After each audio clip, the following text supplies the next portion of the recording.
Hello guys, तो आज हम करने वाले हैं एनआईएस क्लास 12th हिंदी के इम्पॉर्टेंट क्वेश्चन। ये जितने भी क्वेश्चंस होने वाले हैं हमारे एग्जाम के पर्पज से काफ़ी ज़्यादा इंपॉर्टेंट होने वाले हैं। तो सबसे पहले हम अपना फर्स्ट क्वेश्चन देखते हैं कि किस तरीके का हमारे एग्जाम के अंदर फर्स्ट क्वेश्चन पूछा जाता है। तो एग्जाम के अंदर जो आपका सबसे पहला जो क्वेश्चन पूछा जाता है वो हमारा साप्रसंग व्याख्या के ऊपर क्वेश्चन आता है। तो आपको ये पता होना चाहिए कि साप्रसंग व्याख्या किस तरीके से हमारी लिखी जाती है। इसका एक फॉर्मेट होता है। आपको डायरेक्ट ऐसा नहीं होता है कि काव्यांश को आपको एक्सप्लेन करना होता है, ऐसा नहीं करना होता है। आपको सबसे पहले एक फॉर्मेट पता होना चाहिए किसी भी क्वेश्चन को लिखने का, आंसर को। ठीक है, तो हमारे फर्स्ट क्वेश्चन क्या है, साप्रसंग व्याख्या करनी है। तो मैं दिखाती हूँ आपको किस तरीके से आपको आंसर को लिखना है। सबसे पहले आपको क्या करना होगा, आंसर को लिखने के लिए आपको प्रसंग लिखना होगा। ठीक है, प्रसंग में आप क्या करोगे कि ये जो हमारा पद है वो किससे लिया गया है, कौन से पाठ से लिया गया है, उस पाठ का नाम क्या है, और थोड़ा सा आपको काव्यांश का इंट्रो देना होगा। ये हो जाएगा हमारा प्रसंग। और व्याख्या में क्या करना होगा, आपको पूरी तरीके से आपका जितना भी पूरा काव्यांश दे रखा है उसको आपको यहाँ पे एक्सप्लेन करना होगा। ठीक है, और थर्ड आपका क्या लिखना होता है, आपको एक विशेष लिखना होता है। ठीक है, थर्ड पॉइंट ये हो गया हमारा। विशेष में क्या करना होता है आपको, विशेष में आपको ये लिखना होता है जो हमारा काव्यांश है उसके अंदर कौन सी भाषा का प्रयोग किया गया है, कौन से छंदों का प्रयोग किया गया है, कौन से अलंकारों का, कौन से रसों का, मतलब हम कह सकते हैं जो भी हमारा ग्रामर पार्ट है काव्यांश के अंदर वो हमें विशेष में आके लिखना होता है। ठीक है, तो ये हमारा होता है किसी भी साप्रसंग व्याख्या को लिखने का फॉर्मेट। अब इसको हम सबसे पहले देखते हैं कि हमारे काव्यांश क्या है, कौन सा लिया गया है हमारा काव्यांश। तो चलिए इसको स्टार्ट करते हैं, हम पढ़ते हैं हमारा काव्यांश। सखी महरी नींद नसानी हो, पिया रो पंथ निहारत सब रेन बिहानी हो। मतलब पिया को निहारते निहारते पूरी की पूरी रात मेरी बीत चुकी है, नींद मेरी उड़ गई है, नसारनी हो। सखियन सब मिल सीख दिया, मतलब सभी सखियों ने मिलकर मुझे सीख दिया। मन एक न मानी हो, पर मेरे मन ने एक न मानी हो। बिन देखा कल ना पड़ा, मन रोस न ठानी हो। बिन देखे जो है उनको चैन नहीं पड़ता है। अंग खिन व्याकुल भया मुख पिया पिया बानी हो। पूरा अंग अंग जो शरीर है उनका दुबला हो गया, खिन यानी पूरा दुबला हो गया है।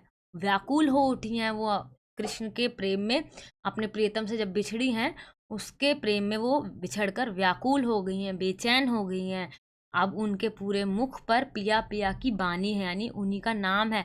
अंतर वेदना बेहर री महरी पीड़ न जाने हो। जो उनके अंदर की जो पीड़ा है, अंतर वेदना है, उसको कोई भी नहीं जानता है।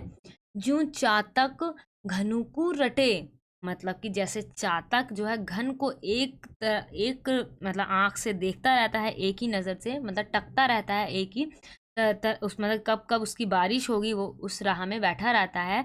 मछली जो पानी हो, और जैसे मछली जो है, मतलब मछली यानी जो मछली है वो पानी के बिना नहीं जी सकती है ना, उसको पानी चाहिए ही चाहिए। मीरा व्याकुल बिरहनी सुध बुध बिसारनी हो, और उसी प्रकार मीरा भी व्याकुल हो पड़ती है अपने प्रियतम के बिछड़ने से, और उसकी सुध-बुद्धि खो गई है। ठीक है, ये हमने थोड़ा सा ऐसे ही पढ़ लिया। मैंने आपको बता दें कैसे हमारा साप्रसंग व्याख्या हमारी कहाँ से ली गई है, मीराबाई से ली गई है। ठीक है, जो उन्होंने लिखी है एक पद। प्रस्तुत पद मीराबाई पाठ से लिया गया है। पद में मीरा ने विरह की वेदना को अभिव्यक्त किया है। विरह की वेदना यानी किस तरीके से वो जब अपने प्रीतम प्रीतम उनका कौन है, वो किसकी भक्ति करती थी, श्री कृष्ण की भक्ति किया करती थी, और उनकी ही विरह वेदना की यहाँ पे उन्होंने अभिव्यक्ति की, यानी उस चीज़ को उन्होंने बताया है। ठीक है, विरहनी नींद उड़ जाना, विरहनी नींद उड़ जाना मतलब कि उनके उनको देखते हुए, मतलब कि उनको बिना देखे मेरे को नींद ही नहीं आ रही है, उनकी नींद पूरी पूरी जो है वो उड़ चुकी है। प्रीतम के बिना किसी भी भांति चैन नहीं पड़ना, मतलब कि प्रीतम के बिना उन्हें कुछ भी अच्छा नहीं लगता और चैन ही नहीं पड़ता है।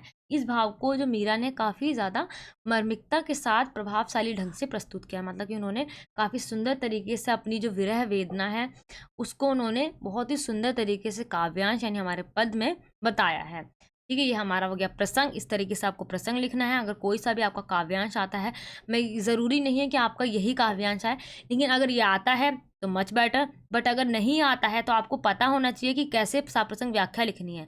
ठीक है, फॉर्मेट का भी एक नंबर होता है, क्योंकि है ना? तो इस तरीके से आप लिखोगे सप्रसंग व्याख्या। बाकी जितनी भी सप्रसंग व्याख्या जितने भी चैप्टर के अंदर मैंने आपको सारी करवा रखी हैं, चाहे रैदास की हो गई, कबीरदास की, तुलसीदास की, मीराबाई की, और भी जो हमारी हैं पद, वो सारी मैंने आपको करवा रखी हैं। उस सभी वीडियो का लिंक आपको वीडियो के डिस्क्रिप्शन बॉक्स में मिल जाएगा, आप उसको डीपली देख लेना। कोई सा भी पद आता है आप उसको अच्छी तरीके से सप्रसंग व्याख्या लिख के आ सकते हो। ठीक है, तो अभी हमारा यहाँ पे एग्जाम में ये वाला पूछा गया है एक क्वेश्चन पेपर में, तो हमने उसका करा सप्रसंग व्याख्या। तो उसकी व्याख्या करते हैं हम क्या कहते हैं यहाँ पे। अब इसकी हमें पूरा अच्छी तरीके से इसको एक्सप्लेन करना होगा। मीरा कहती हैं, हे सखी प्रीतम के वियोग में हमारी नींद जो है वो जाती रही है। मतलब कि जब से वो वियोग यानी जो उनसे बिछड़ी हैं, उसके वियोग में उनकी नींद पूरी तरीके से उड़ चुकी है, जा चुकी है। प्रीतम की राह देखते देखते उनकी जो सारी रात है वो व्यतीत हो गई है। मतलब उनके वियोग में एक तो उन्हें नींद नहीं आ रही है और उनकी वो राह तक रही है, और उनके वियोग मतलब कि प्रीतम की राह तकते तकते उनकी जो पूरी रात है वो पूरी गुजर चुकी है। हालांकि सारी सखियों ने मिलकर मुझे सीख दी थी, मतलब सभी सखियों ने, उनकी सभी सहेलियों ने मिलकर उन्हें सीख दी थी कि मतलब कि उनसे प्रेम ना करें, उसने संबंध ना जोड़ें।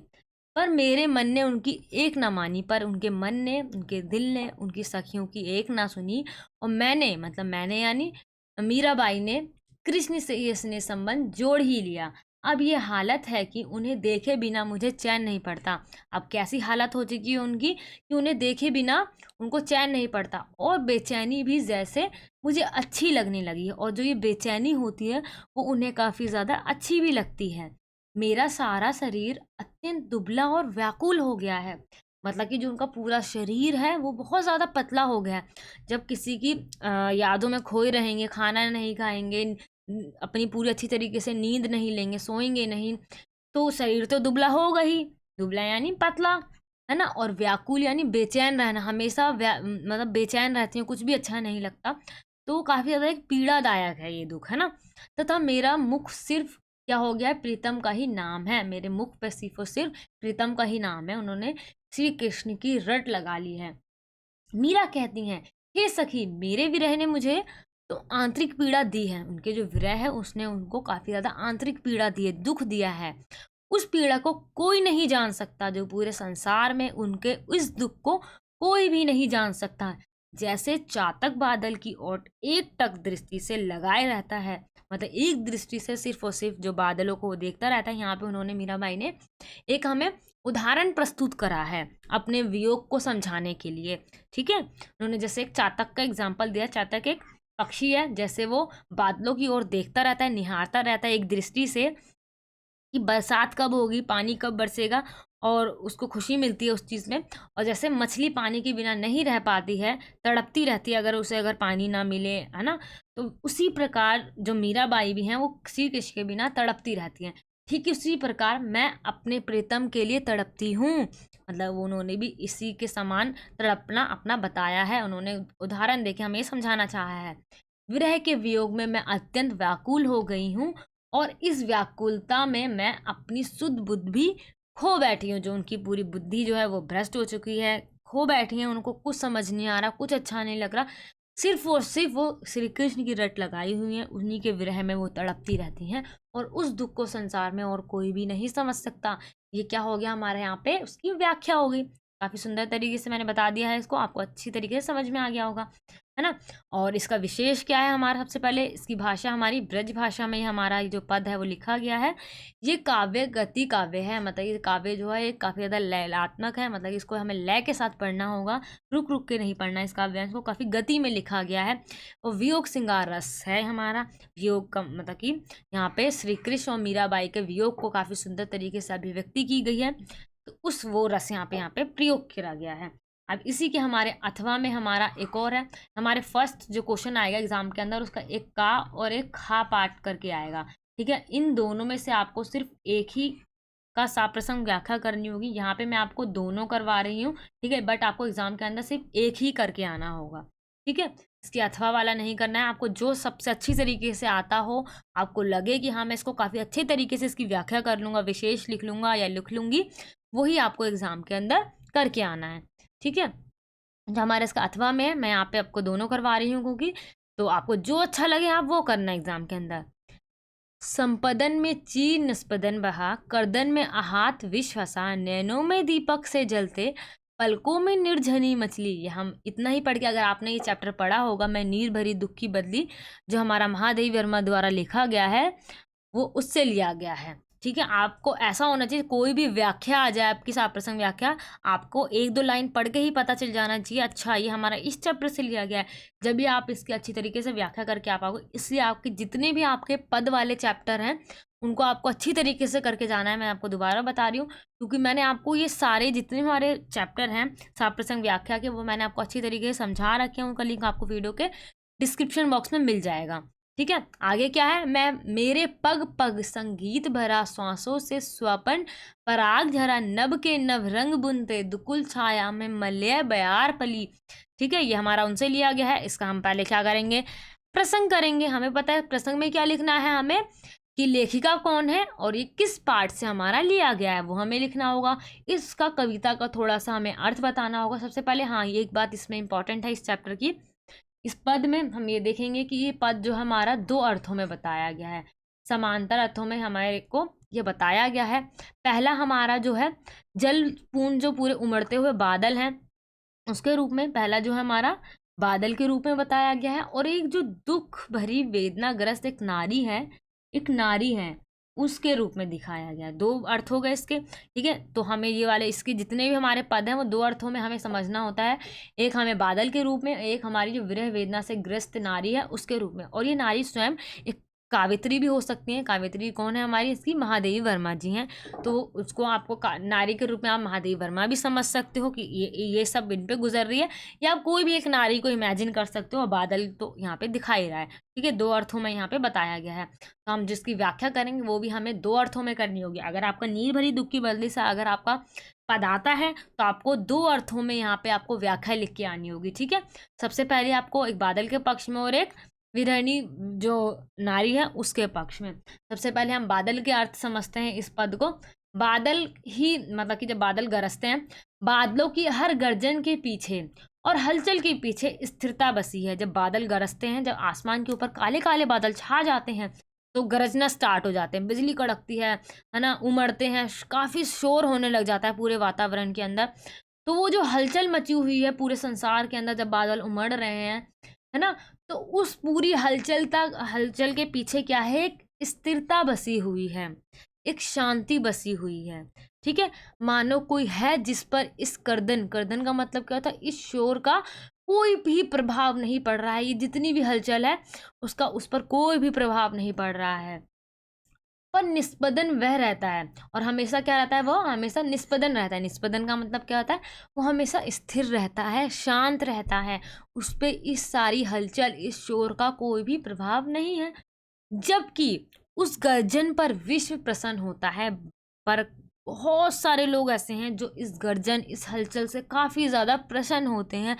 प्रसन्न क्यों होते हैं, क्योंकि जब गर्मी होती है तो बहुत ज़्यादा गर्मी के समय में अगर जब कभी भी बरसात आती है तो कितनी खुशी मिलती है कि ठंडा सा मौसम हो जाएगा, अब ठंडी ठंडी हवा चलेगी, मौसम में काफ़ी ज़्यादा परिवर्तन आएगा, ठंडक आ जाएगी, जो इतनी भीषण गर्मी पड़ रही थी उससे राहत मिलेगी अब, है ना, इसलिए खुश होते हैं। और जो हमारे गांव वगैरह में कृषि वगैरह जो कृषक होते हैं वो क्यों खुश होते हैं कि अब उनकी फसलें अच्छी उगेंगी। तो काफ़ी अलग अलग रीज़न होता है सबका खुश होने का, है ना। और कुछ कुछ ऐसे लोग होते हैं जिन्हें बारिश नहीं पसंद होती, उनका इस गर्दन यानी इस शोर का कोई भी प्रभाव नहीं पड़ता है।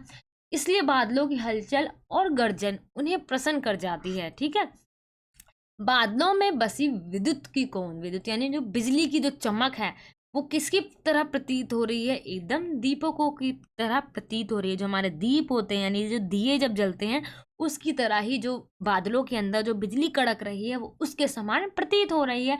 और उनमें स्थित जल नदी के भांति प्रवाहित होने को आतुर है। आतुर यानी बेचैन है। जो बादलों के अंदर जो पानी भरा हुआ है वो एकदम आतुर है, बेचैन है कि वो कब उस बादलों से निकले और बह जाए, प्रवाहित हो जाए यानी बरस जाए।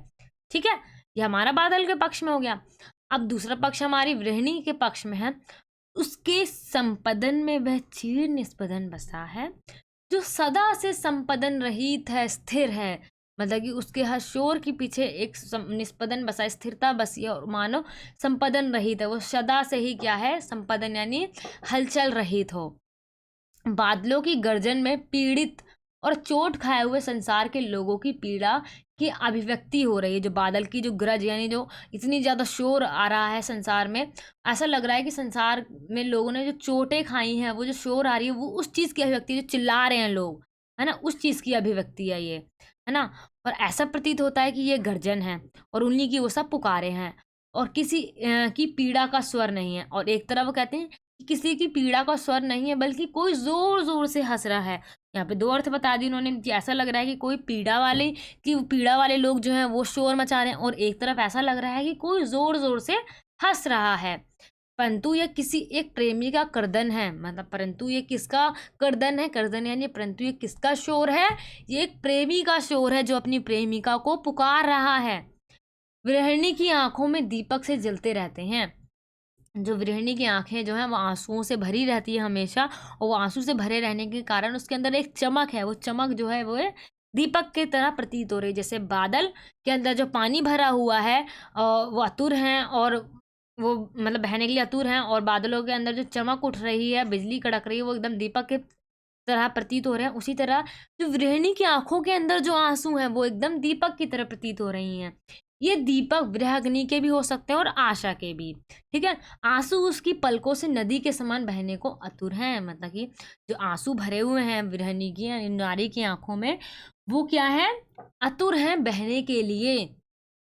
विरह वेदना को आंसुओं के रूप में प्रवाहित करना चाहती है जो कावित्री है, यानी जो नारी है, वो क्या चाहती है कि जो आंसू हैं वो उसके प्रवाहित हो जाएं, निकल जाएं। कावित्री कहना चाहती है कि जिस प्रकार बदली पानी से भरी रहती है, उसी प्रकार जो उनकी आंखें हैं वो भी हमेशा आंसुओं से भरी रहती हैं। अब दूसरा यहाँ पे क्या बताती हैं वो आगे, नीर भरी दुख की बदली जो है वो अपनी स्थिति का आगे वर्णन कर रही है। अब यहाँ पे बादल का एक और अर्थ आ रहा है कि जो कदम कदम पर संगीत है, उसके जो कदम कदम पर संगीत है, बिजली की कड़क, बादलों का गर्दन, उसके आने की प्रसन्नता में मानव जगत या पशु जगत की हलचल ही मानो उसके पग पग का संगीत है। मतलब कि जब बादल गरजते हैं, काले काले बादल छा जाते हैं पूरा आसमान में, हवाएं चलने लग जाती हैं, है ना, जो पूरा शोर हो रहा है, और उससे लोग जो बहुत ज़्यादा प्रसन्न हो रहे हैं, पशु जगत, मानव जगत, सभी लोग ज़्यादा, पशु पक्षी सब खुश हो रहे हैं, तो वही बादल का क्या है, पग पग का संगीत है। बादलों के उमड़ने के साथ चलने वाली हवा उसकी सांसें हैं। जो बादल के साथ जो हवा चलती है वो बदली की क्या है, सांसें हैं, जिनसे पराग झरता है। उसे कावित्री ने स्वपन पराग कहा है, ठीक है। बादलों के साथ लोगों के स्वपन जुड़े हुए, उनके घुमड़ने पर मानो वही सपनों से पराग झरता है। नव रंगों से युक्त इंद्रधनुष आभा ही मानो बादलों का रंग है। जो नव रंग यानी 9 रंगों यानी अलग अलग रंगों से जो युक्त जो इंद्रधनुष है वो क्या है, बादलों के वस्त्र हैं, रंग बिरंगे उसके वस्त्र हैं। बादलों की छाया में मलय बयार शीत हवा सुगंधित पवन जो आश्रय ग्रहण करती है। बादलों की छाया यानी जब बादल जब छा जाते हैं उसके अंदर एक शीत हवा सुगंधित वायु एकदम आश्रय यानी उसके अंदर रहती है, और वो क्या है, बादलों की सांसें हैं। जब बादल घुमड़ते हैं तो शीत हवा बहने लग जाती है, वो बादल के साथ साथ बहने लग जाती है हवा, है ना, जब बादल उमड़ते हैं आसमान के अंदर। वही कावित्री के शब्दों में, अब कावित्री के शब्दों में हम समझें उस हवा को, तो क्या है वो जो मल्या बयार है वो क्या है, वह वहाँ पे कावित्री क्या कहती है हमारी, वो प्रीतम की स्मृति है, यानी प्रीतम की वो यादें हैं। मुझे मल्या पर्वत से आने वाली शीत मन सुगंधित वायु के समान प्रतीत हो रही है। जो हवा चल रही है वो उसको उन्होंने क्या बताया, प्रीतम की स्मृति यानी उसकी यादें बताई हैं, जो कहाँ से आई है, मलय पर्वत से आई है, वो काफ़ी ज़्यादा सुगंधित है ना, वो उसके समान उन्होंने उसको प्रतीत बताया है उसका। अब इसका विशेष क्या है, इसका खड़ी बोली का प्रयोग किया गया है हमारा। वेदना मतलब कि विरह वेदना की अभिव्यक्ति की गई है काफ़ी सुंदर तरीके से। मानवीयकरण अलंकार का प्रयोग है। मानवीयकरण अलंकार हमारा वहाँ लगता है जब भी किसी भी प्राकृतिक चीज़ को हमारे को मानव के समान दिखाया जाता है, वहाँ पे हमारा मानवीयकरण अलंकार प्रयोग होता है। नेक्स्ट हमारा क्या है, वियोग श्रृंगार रस है। यहाँ पे भी वियोग की अभिव्यक्ति की गई है, तो हम कह सकते हैं यहाँ पे हमारा कौन सा रस का प्रयोग किया गया है, हमारा यहाँ पे वियोग रस का प्रयोग किया गया है। तो ये हमारा जो फर्स्ट क्वेश्चन के दोनों पार्ट थे हमारे का और खा, वो हमारे कंप्लीट हो गए। इसमें से आपको एक एग्जाम में करके आना होगा। अब इसका हमारा खा पार्ट, फर्स्ट का ही जो हमारा खा पार्ट होता है वो हमारा क्या होता है, काव्य सौंदर्य। ठीक है, काव्य सौंदर्य हमारा क्या होता है, वो हमारा साफ प्रसंग व्याख्या से थोड़ा अलग होता है। इसके अंदर क्या करना होता है, जो हमारे को पंक्तियां हैं, जो हमारा पद दे रखा होता है, उसके अंदर हमें साफ प्रसंग व्याख्या में क्या करते हैं, हम प्रसंग और व्याख्या और विशेष लिखते हैं, ये 3 चीज लिखते हैं। बट काव्य सौंदर्य में हमें क्या लिखना होगा, ओनली 2 चीज यानी 2 चीज लिखनी होती है। सबसे पहले हमें लिखना होगा भाव सौंदर्य और हमें लिखना होगा दूसरा शिल्प सौंदर्य। शिल्प सौंदर्य में जिस प्रकार आप विशेष में जो जो चीजें लिखते हो वो आप शिल्प सौंदर्य में लिख सकते हो, है ना। और भाव सौंदर्य में आप यहाँ पे थोड़ा सा जो आपको पूरा डीपली नहीं बताना है, व्याख्या में आप क्या करते हो, पूरा अंदर तक घुसकर पूरी व्याख्या कर देते हो, एक्सप्लेन कर देते हो। बट आपको यहाँ पे क्या, व्याख्या में आप अपने शब्दों का भी प्रयोग कर सकते हो, बट भाव सौंदर्य में आप जो वही बताओगे जो यहाँ पे लेखक या लेखिका जो भी है उन्होंने जो बताया है, इसका जो मेन अर्थ निकल के आ रहा है, सिर्फ और सिर्फ आपको उसका भाव, भाव का मतलब क्या होना, क्या हो गया, उसका जो भाव निकल के आ रहा है इस पद का, वो आपको बताना होगा। सबसे पहले हम इस पद को पढ़ते हैं, क्या है, सब घट अंतर रश्मि निरंतर मैं देखन नहीं जाना, गुण सब तोर मोर सब अवगुण कृत उपकार न माना। ये हमारा रैदास का पद है।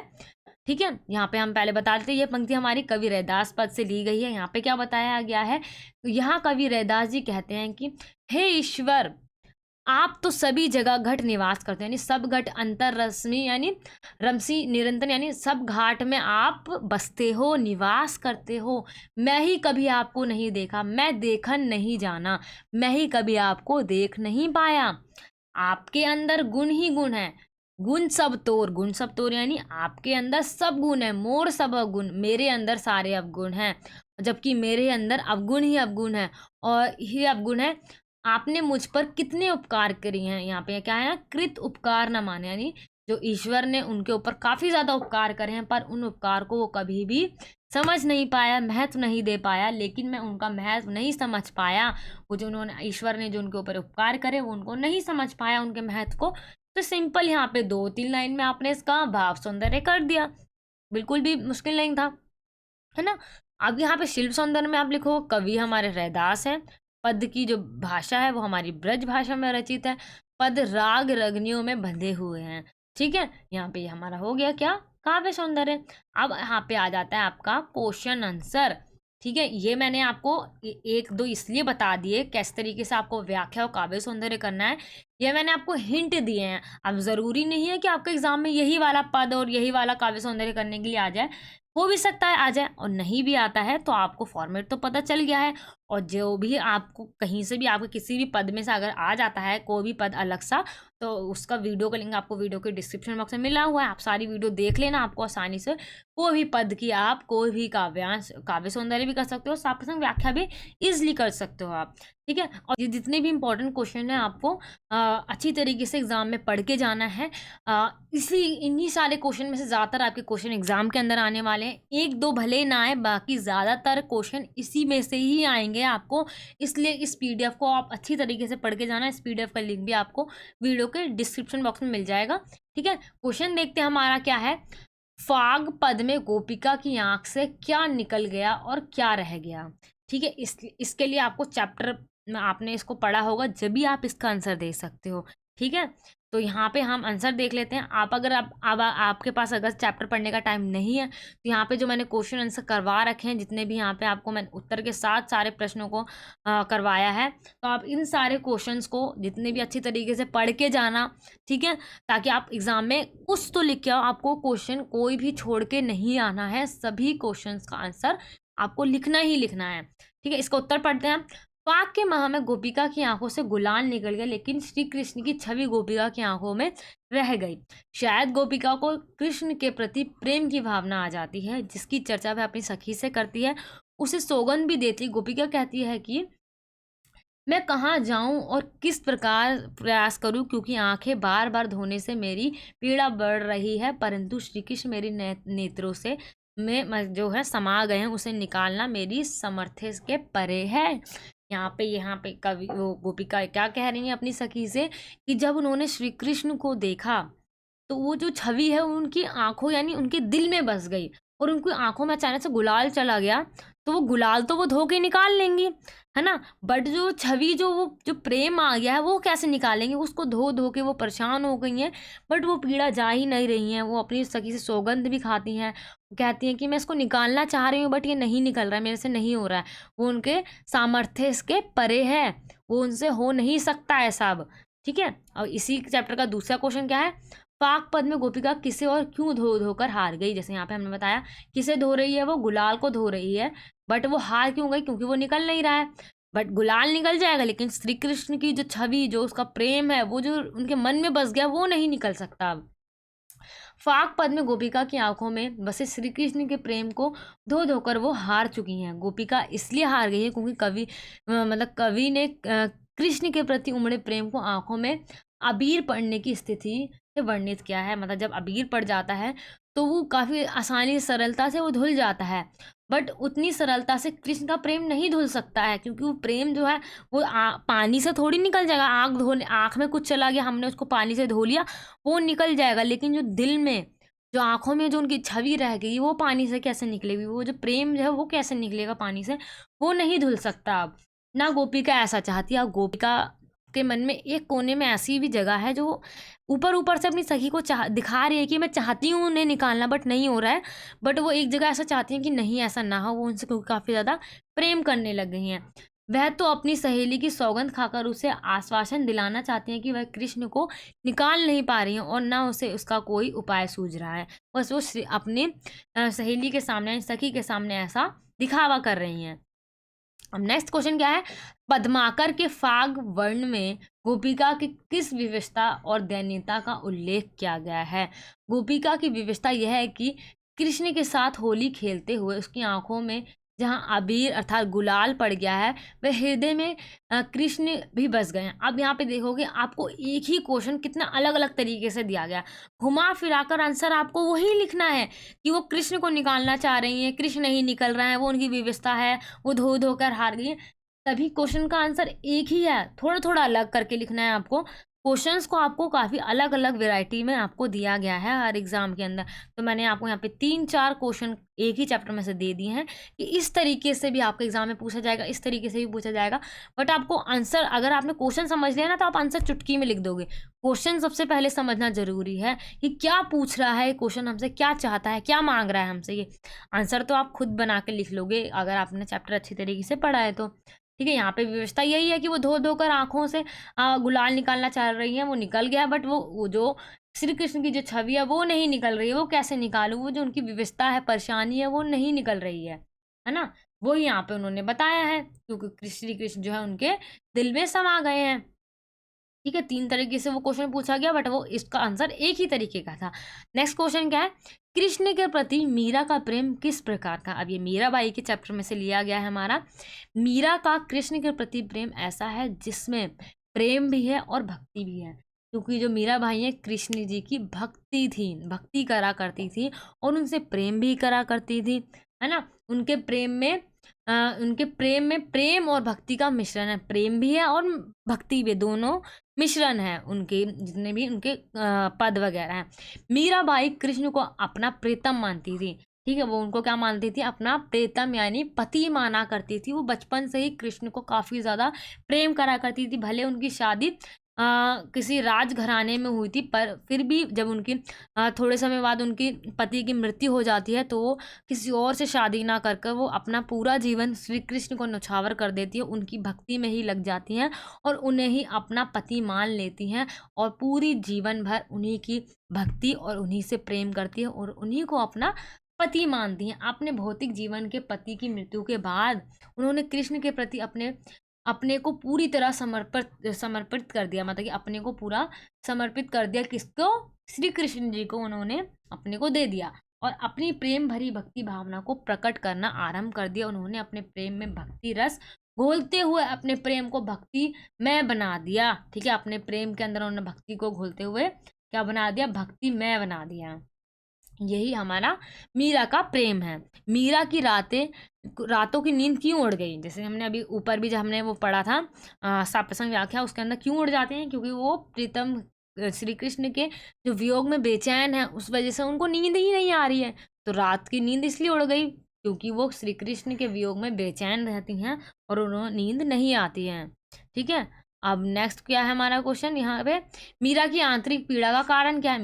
मीरा की आंतरिक पीड़ा का कारण हमने ऊपर पढ़ा था जब साप्रसंग व्याख्या पढ़ रहे थे, क्योंकि मीरा को कृष्ण को देखे बिना चैन नहीं पड़ता, वह इस विरह के कारण अत्यंत दुबली और व्याकुल हो जाती है, और यही मीरा की आंतरिक पीड़ा है, क्योंकि वो उन्हें नहीं देख सकती हैं और ना ही उनसे मिल सकती हैं, और उनके विरह में बस वो दुबली पतली हुई जा रही हैं, व्याकुल हैं, बेचैन है, और वो पीड़ा को कोई भी नहीं समझ सकता है, और वही उनकी आंतरिक पीड़ा है, वो अपनी सखी से कहती हैं। अभी हमने ऊपर पढ़ा था इसको, है ना। ये हमारे मीराबाई चैप्टर से हो गया। अब है हमारा, मुझे कदम कदम पर कविता में अनेक राहें देखकर कवि क्या करना चाहता है। अब जैसे कि आप कोई भी कहीं पे जाना चाहते हो, अब उसके अलग अलग रास्ते हैं। आपके घर जाने की भी काफ़ी सारे रास्ते होंगे, अगर आपका जहाँ पे घर है उसके जाने का अलग अलग रास्ते होंगे, पीछे का रास्ता, एक आगे का रास्ता, कहीं का रास्ता, मतलब 2-3 रास्ते तो हर किसी के होते ही होते हैं कहीं पे भी पहुँचने के। बट वो है ना, तो यहाँ पे वो राहें, वो घर जाने या कहीं पे किसी मंजिल पे पहुंचने की राहें नहीं यहाँ पे हैं इस कविता के अंदर। वो राहें हैं कोई भी लक्ष्य पाने के लिए। जब कोई भी व्यक्ति आगे अपने कदम बढ़ाता है, उसके सामने काफ़ी ज़्यादा ऑप्शंस होते हैं, अलग अलग राहें होती हैं, अलग अलग लोगों के अनुभव होते हैं। अब सबके अनुभव अलग अलग अपने अपने होते हैं, तो लेकिन जो इसमें कवि है वो सभी की राहों पे चलना चाहता है और सबके अनुभव को जानना चाहता है कि किसका कौन सी राह पे कैसा अनुभव रहा है, जो जिसने कैसे प्राप्त करा, क्या क्या उसकी राहों में कठिनाइयाँ आई, उन सबको जानना चाहता है, उनको अनुभव करना चाहता है। ठीक है, वो उन सभी चौराहों को सकारात्मक दृष्टि से देखता है, जो इतनी भी अलग अलग राहें हैं। कवि में जो कविता में अनेक राहें देकर कवि उन सभी राहों पर चलना चाहता है। ठीक है, जितनी भी राहें हैं वो सब पे चलना चाहता है। ठीक है, अर्थात उन सभी से गुजरना चाहता है, जितनी भी अलग अलग बातें होती हैं, जो भी सब कुछ, जो किसी ने कुछ प्राप्त करा, किसी ने कुछ प्राप्त करा, उसने वो कैसे प्राप्त करा है, उसने वो कौन से बातें, कौन से राहें अपनाई होंगी, कौन सा लक्ष्य कैसे अपना ढूंढा होगा, जिससे वो गुजरा है, वो सारे स्टेप से वो जो कवि है वो गुजरना चाहता है, उनका वो अनुभव प्राप्त करना चाहता है। कवि ने चौराहों को सकारात्मक दृष्टि से देखते हुए उन्हें विकल्प भी माना है। ये विकल्प नित्य प्रतिदिन व्यक्ति को अपनी ओर आकर्षित करता है। यहाँ पे कवि ये कहते हैं, बांझ का झूमता हुआ पेड़ किसका प्रतीक है। जो बांझ है वो किसका प्रतीक है। जैसे कि आप अगर किसी अपने फ्रेंड या किसी से ही बात करते हो तो हैंडशेक करता है, हिलता है, हाँ हाय हेलो ऐसे करते हैं ना, मतलब अपनी पूरी बॉडी की जो है उनकी हिलती है। तो उसी प्रकार जब बांझ हिलता है, जो हमारा चैप्टर क्या है हमारा, एक था पेड़ और एक था ठूंठ, इस पार्ट में ऐसा बताया गया था। जो इस पार्ट में क्या, जब बांझ झूमता है, मतलब झूमना यानी इधर उधर होना हवा के कारण, तो लेखक को वो किसका प्रतीत लग रहा है, कैसा महसूस हो रहा है, उनको ऐसा लग रहा है कि उनका दोस्त जो है वो सामने खड़ा है, उनसे उनका हालचाल पूछ रहा है। जैसे कि आपका अगर कोई हालचाल पूछता है तो हिलता है, भाई कैसे हो, हाँ हेलो, है ना, ऐसे अपनी गर्दन हिलाता है ऐसे ऐसे करके, तो इस तरीके से वो पूछता है। तो ऐसे ही लेखक को भी लग रहा है कि जैसे कि उनका दोस्त उनके सामने खड़ा है और उनका हालचाल पूछ रहा है।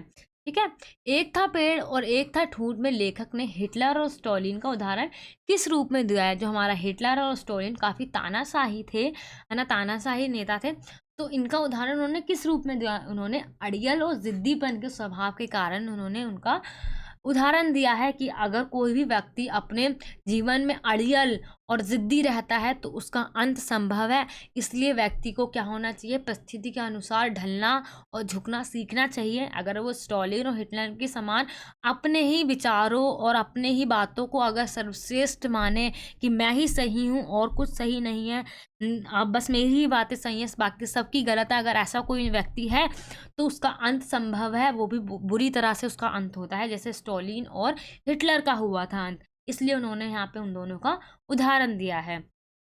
ठीक है, एक था पेड़ और एक था ठूंठ पाठ के माध्यम से लेखक ने पाठकों को क्या संदेश दिया है, ऐसा क्या संदेश देना चाहते हैं लेखक जो है इस पाठ के माध्यम से।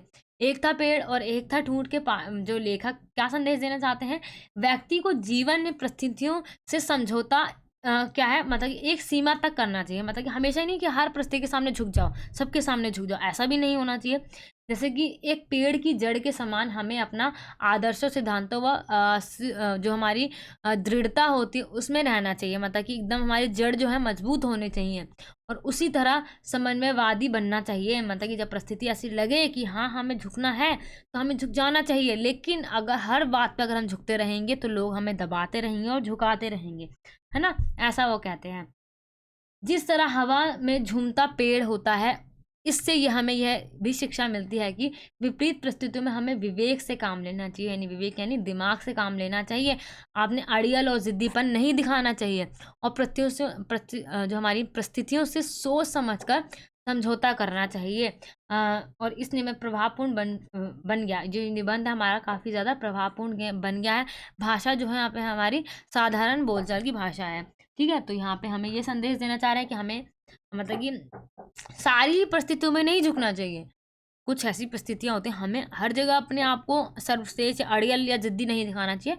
कहीं लगे हमें कि हाँ, ठीक है, झुक जाना चाहिए, मान लेनी चाहिए आगे सामने वाले की बात, तो हमें मान लेनी चाहिए, ठीक है। ये हमें संदेश देना चाहिए कि हम संदेश देना, समन्वयवादी रहना चाहिए हमें हमेशा, ठीक है।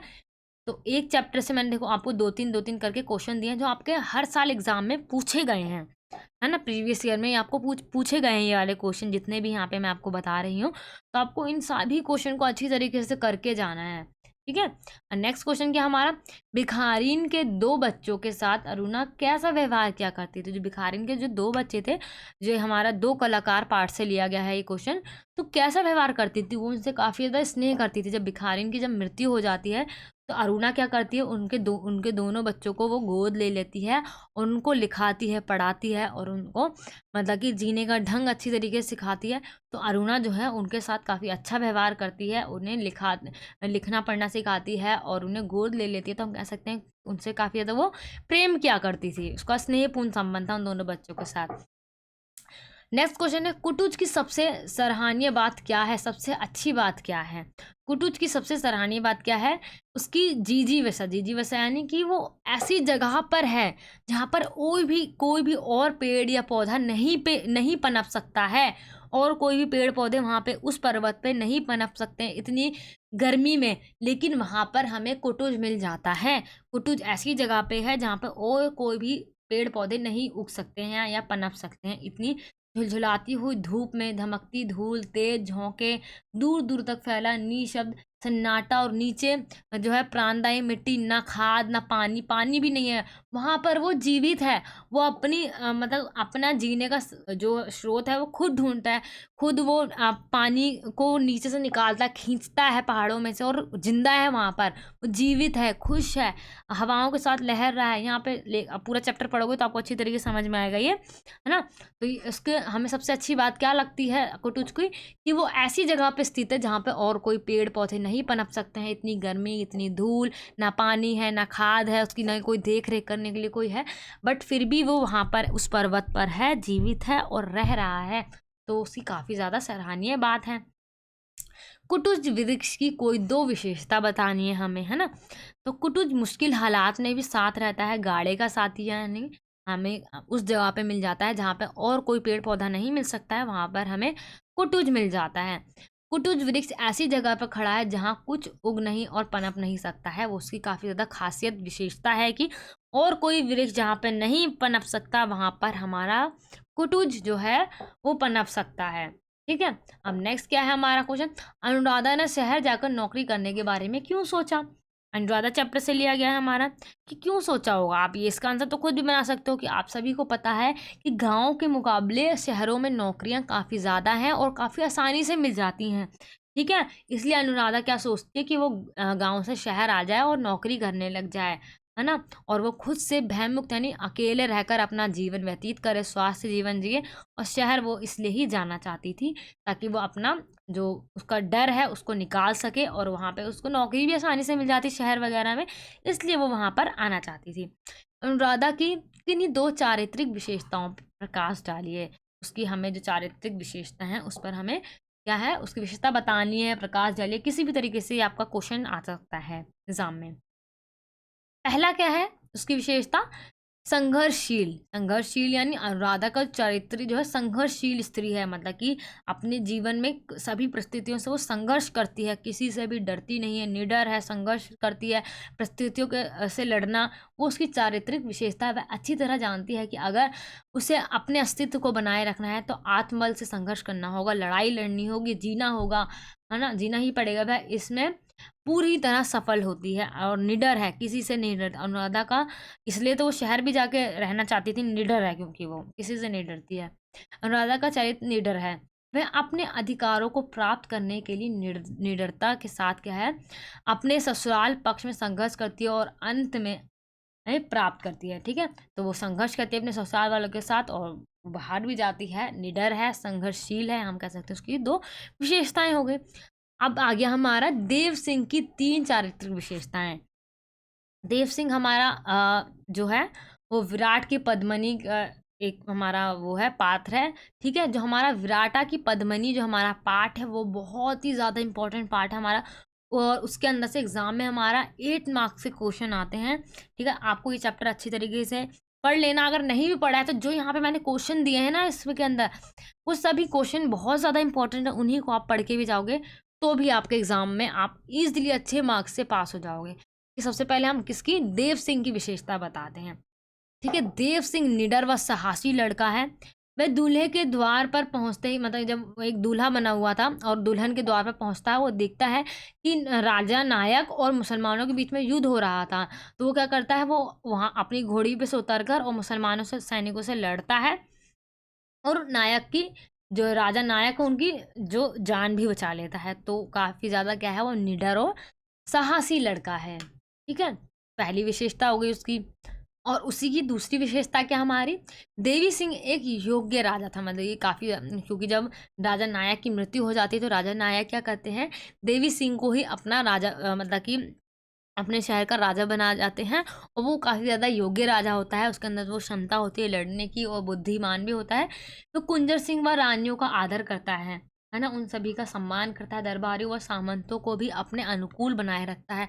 देवी सिंह चरित्रवान, धर्मप्रयाण और संवेदनशील शासक था। कुछ दिनों में ही वह राजनीति में विख्यात हो गया, विख्यात यानी प्रसिद्ध हो गया, सारी प्रजा उसे पसंद करने लग जाती है। काफ़ी अच्छी तरीके से वो अपने प्रजा और अपने शासन को संभाल रहा था। ठीक है, काफ़ी अच्छा और योग्य शासक था वो। नेक्स्ट क्वेश्चन इसी चैप्टर में से हमारा, लोचन सिंह ने मुसलमान सैनिकों को दुर्गा मंदिर से चले जाने को क्यों कहा। मुसलमान सैनिक दुर्गा के देखने के लिए आए थे, जो मतलब दुर्गा को देखने आते हैं। ठीक है, दुर्गा कौन थी, जो वहाँ की कुमुद थी, है ना, कुमुद एक लड़की है, उसको दुर्गा का अवतार माना जाता था। उसी को वहाँ पे सब लोग देखने आते थे और मुसलमान सैनिक भी उसी को देखने आए थे। परंतु उनके मन में कुछ शरारत चल रही थी, मतलब वो कुछ और भी करना चाहते थे जिससे मंदिर की मर्यादा भंग हो रही थी। इसलिए लोचन सिंह क्या कहता है मुसलमानों को, मुसलमान सैनिकों को, कि वो दुर्गा मंदिर से चले जाने के लिए उनको कहता है, कि उसको ऐसा लग रहा था कि वो आगे कुछ और करने वाले हैं, इसलिए उसको कह देता है तुम पहले ही चले जाओ। ठीक है, अब नेक्स्ट क्वेश्चन इसी चैप्टर का हमारा ये है, राजा ने पालर झील में स्नान करने का विचार क्यों रखा। राजा फूज झील में स्नान करना चाहते हैं, परंतु फूज में पानी बहुत कम था। ठीक है, पहले वो फूज झील में स्नान करना चाहते थे पर वहाँ पे पानी कम था। फूज में स्नान करने के लिए पीठ के बल लेटना पड़ता है ना, अब पीठ के बल लेटते और अच्छे से नहा नहीं पाते। इस पर जब कुंजर सिंह पालर की झील में डुबकी लगाने का विकल्प देता है, मतलब कि उन्हें बताता है कुंजर सिंह कि वहाँ पर जो पालर झील है वो उसके अंदर काफ़ी अच्छी तरीके से पानी भरा हुआ, वहाँ पे आप अच्छी तरीके से स्नान कर सकते हो। और इस बात से राजा सहमत भी हो जाता है, पालर झील में स्नान करेंगे वो ऐसा कह देता है। साथ ही वह पर एक देवी के होने की अफवाह भी है, मतलब देवी यानी दुर्गा की होने की अफवाह है, वो उसको देखना चाहता था कि कौन है ऐसी। एक दागी के घर पर दुर्गा जी ने अवतार लिया, दागी यानी उसके जो कुमुद के पितर थे, जो कुमुद के पिता थे उनका नाम दागी था, उनकी पुत्री को ही दुर्गा का अवतार माना जाता था, उन्हीं को वो भी देखना चाहते थे। नेक्स्ट क्या है हमारा, आलिम दरन की 3 विशेषताओं का उदाहरण सहित हमें उत्तर देना है। कालपी का फौजदार आलिम दरन मुगल दरबार की राजनीति से जुड़ा था, मुगल दरबार से लोग जुड़े हुए थे, हिंदू राजाओं पर नजर रखते थे और उन्हें डराते थे। ठीक है, क्योंकि ये मुस्लिम राजाओं के वो थे सैनिक, इसलिए वो क्या हिंदू राजाओं पर नजर रखते थे और उन्हें डराते भी थे।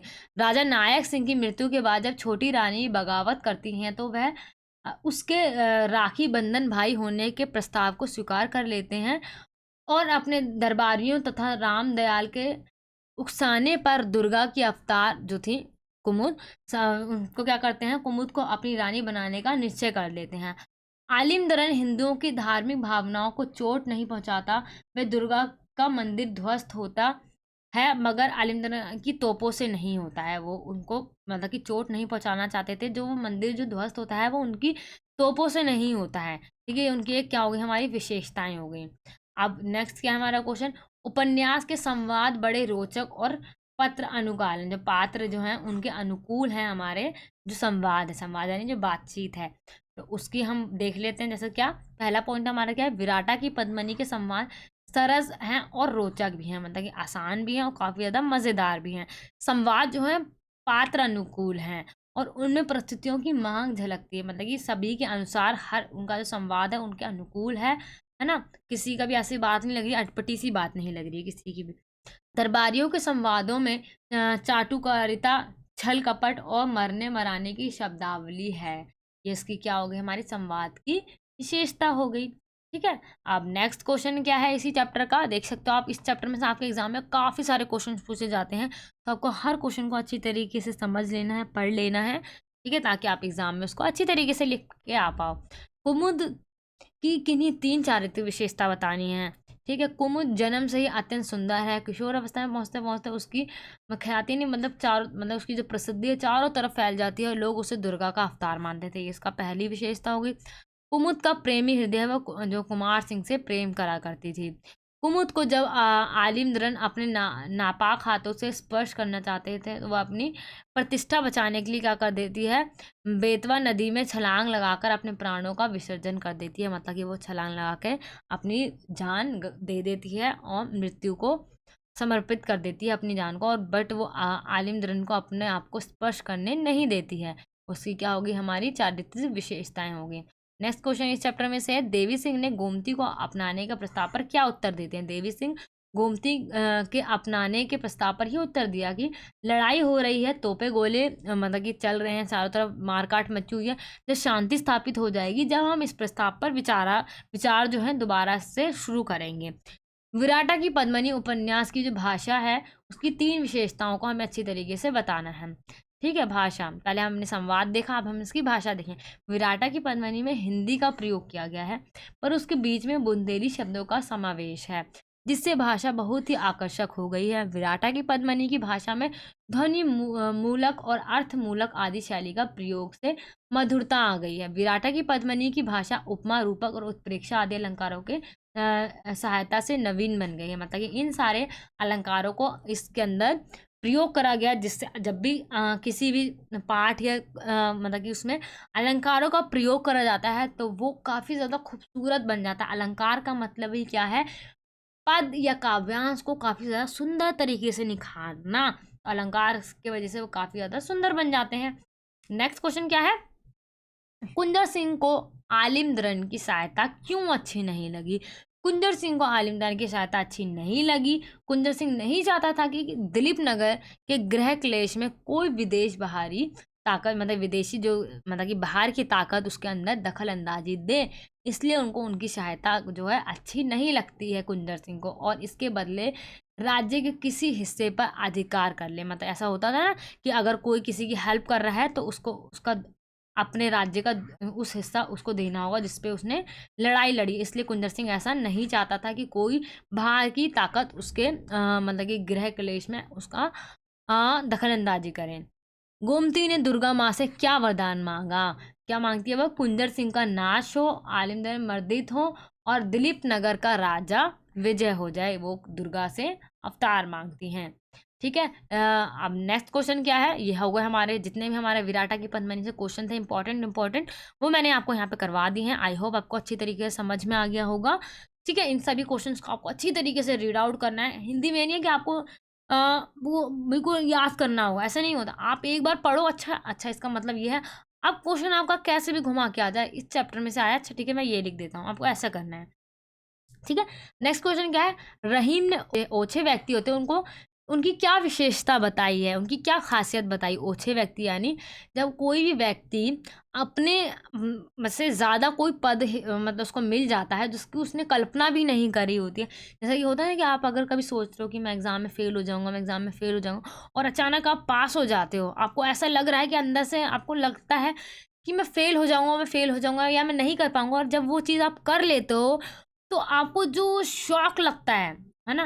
तो उस समय कुछ व्यक्ति में कोई कोई घमंड आ जाता है। जब कोई व्यक्ति अपने हिसाब से अपने कल्पना के हिसाब से कोई पद या उसके पास अगर कोई अधिक पैसे आ जाते हैं, तो उसको जब वो प्राप्त कर लेता है तो उसके अंदर एक घमंड आ जाता है, एक एटीट्यूड आ जाता है, जिसकी वजह से वो इतराने लग जाता है, घमंडी हो जाता है। यहाँ पे वो उदाहरण शतरंज का देते हैं कि जिस प्रकार शतरंज में क्या होता है कि जैसे प्यादा वज़ीर के समान, जब प्यादा जो होता है जब वज़ीर के समान जब आता है, तो उसकी चाल जो होती है, जिसने शतरंज खेला होगा उसको पता होगा कि जब प्यादा वज़ीर के समान आता है उसकी चाल टेढ़ी-टेढ़ी हो जाती है। मतलब वो टेढ़ी चाल को उसको चलाते हैं हम, है ना? उस शतरंज के अंदर।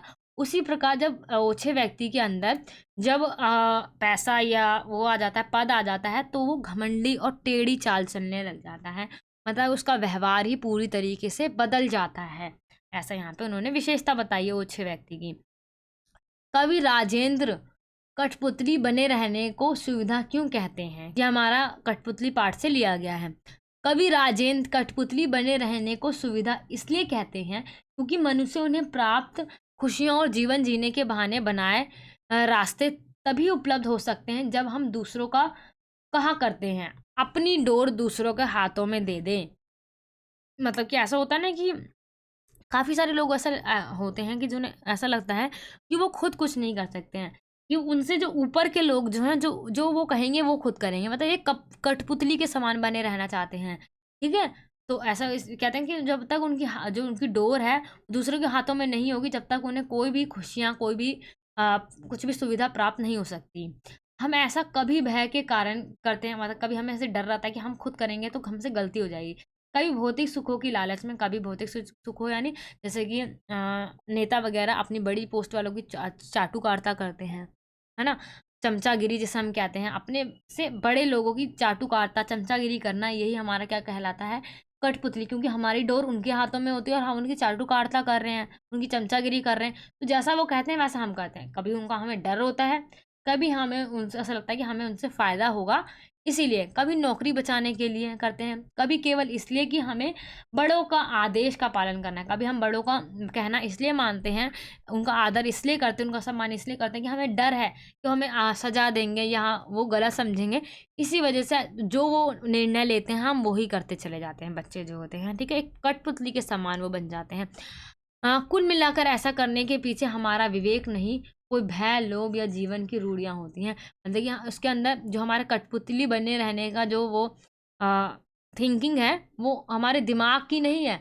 वो एक हमारा डर है, हमारा एक लालच है, या हमारी जो शुरू से चलती आ रही रूढ़िवादी प्रथाएँ हैं, वो हैं। ऐसा यहाँ पे लेखक कहते हैं। भरत को माँ के प्रति आक्रोश क्यों आया? ये तुलसीदास जी का जो भरत प्रेम है उससे लिया गया है।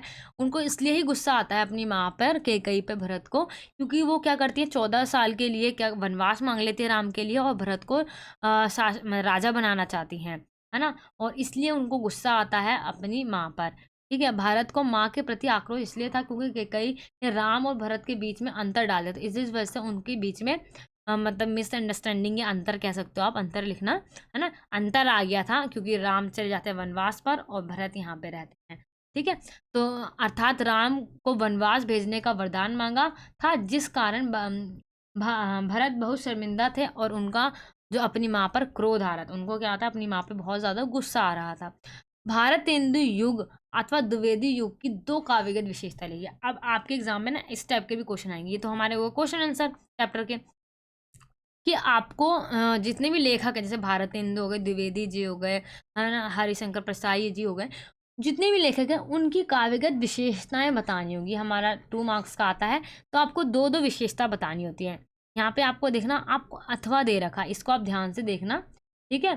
कि आप कोई काफ़ी सारे बच्चे क्या करते हैं, अथवा नहीं देखते और दोनों की लिख देंगे, इसकी भी लिख देंगे और इसकी भी काव्यगत विशेषता लिखनी होंगी। तो आपको ऐसा नहीं करना है, आपको क्या करना है, इस अथवा को देखना है।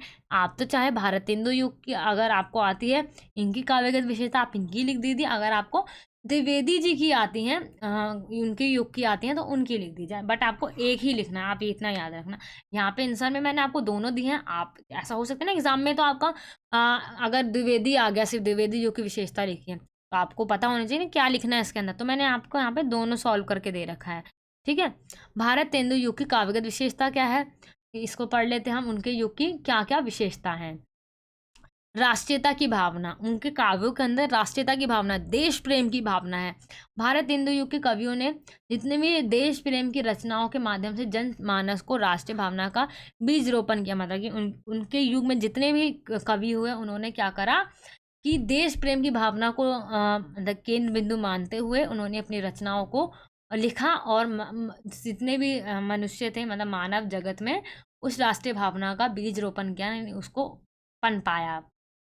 सामाजिक चेतना का विकास, भारतेंदु युग काव्य सामाजिक चेतना का काव्य है। इस युग के कवियों ने समाज में व्याप्त अंधविश्वास एवं सामाजिक रूढ़ियों को दूर करने हेतु कविताएं लिखी, मतलब जितनी भी पुरानी प्रथाएं, रूढ़िवादी प्रथाएं चल रही थी, उनको दूर करने के लिए अपनी कविताएं लिखी और लोगों को समझाना चाहा। ठीक है, आगे क्या है हमारा, हास्य व्यंग, मतलब कि उनके युग में क्या हुआ था, काफी सारी कविताएं ऐसी भी लिखी गई थी जो हास्य व्यंग थी। हास्य यानी मतलब कि हंसते हंसते हुए किसी के ऊपर व्यंग करना, मतलब कि उंगली उठाना, उनको गलत बताना।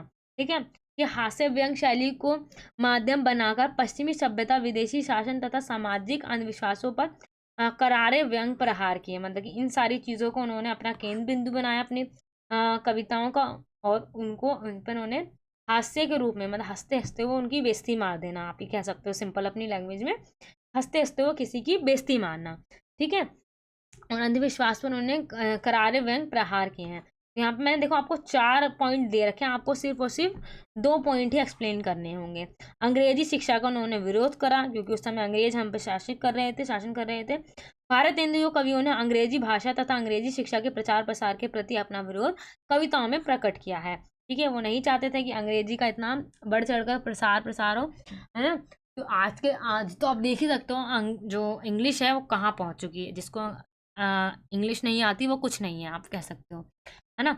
आगे किसका है हमारा, द्विवेदी युग की काव्यगत विशेषताएं क्या है, मानव प्रेम, प्राकृतिक चित्रण, खड़ी बोली का परिनिष्ठ रूप, अंधविश्वास तथा रूढ़ियों का विरोध। आप इसके अंदर से 2 पॉइंट ही याद रखोगे। ठीक है, आपको क्या करना है, पॉइंट भी अगर आप याद रखते हो अंदर, तो आप खुद बना के लिख दोगे, पॉइंट आपको पता होना चाहिए। ठीक है, द्विवेदी युग कविताओं में मानव मात्र के प्रति प्रेम की भाव जो विशेष रूप से मिलती है।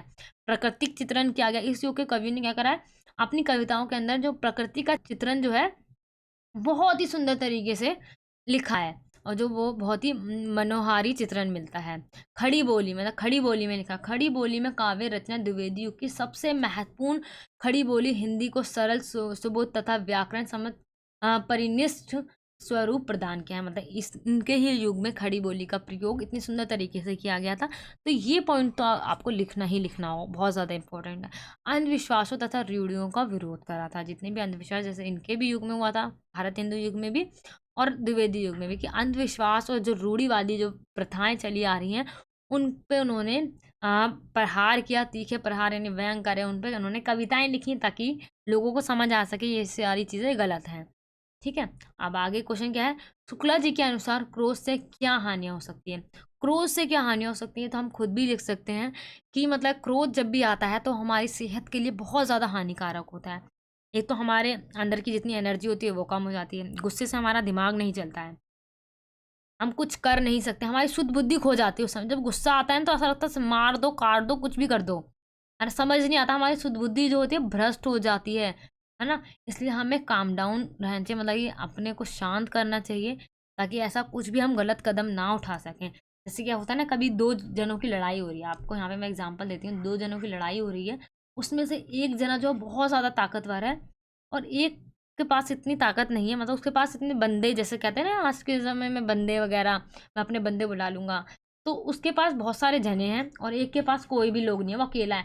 बट इन दोनों में लड़ाई हुई है और बहुत गुस्सा, वो मारम पिट्टी कर रहे हैं। इसने अपने लोग बुला लिए, वो अपने चौड़ में है कि नहीं मैं तो लड़ूंगा। मैं उसको इतना ज़्यादा क्रोध आ रखा है कि उसको लड़ना ही लड़ना है। उसका जो दिमाग जो है वो काम नहीं कर रहा है ना अभी, कि उसको लड़ेगा तो उसी की हानि है। जब वो लड़ता है इतने 10 जनों से, अगर वो अकेला लड़ेगा तो वो क्या जीत पाएगा? नहीं। और वो हीरो थोड़ी है मूवी का कि वो 10 50 100 लोगों को ऐसी मार लेगा, है ना।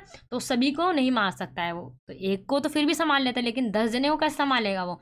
इसलिए उसी को वो मतलब हानि होगी, वो खुद पिट जाएगा और उसके हाथ पैर फ्रैक्चर हो जाएंगे, है ना।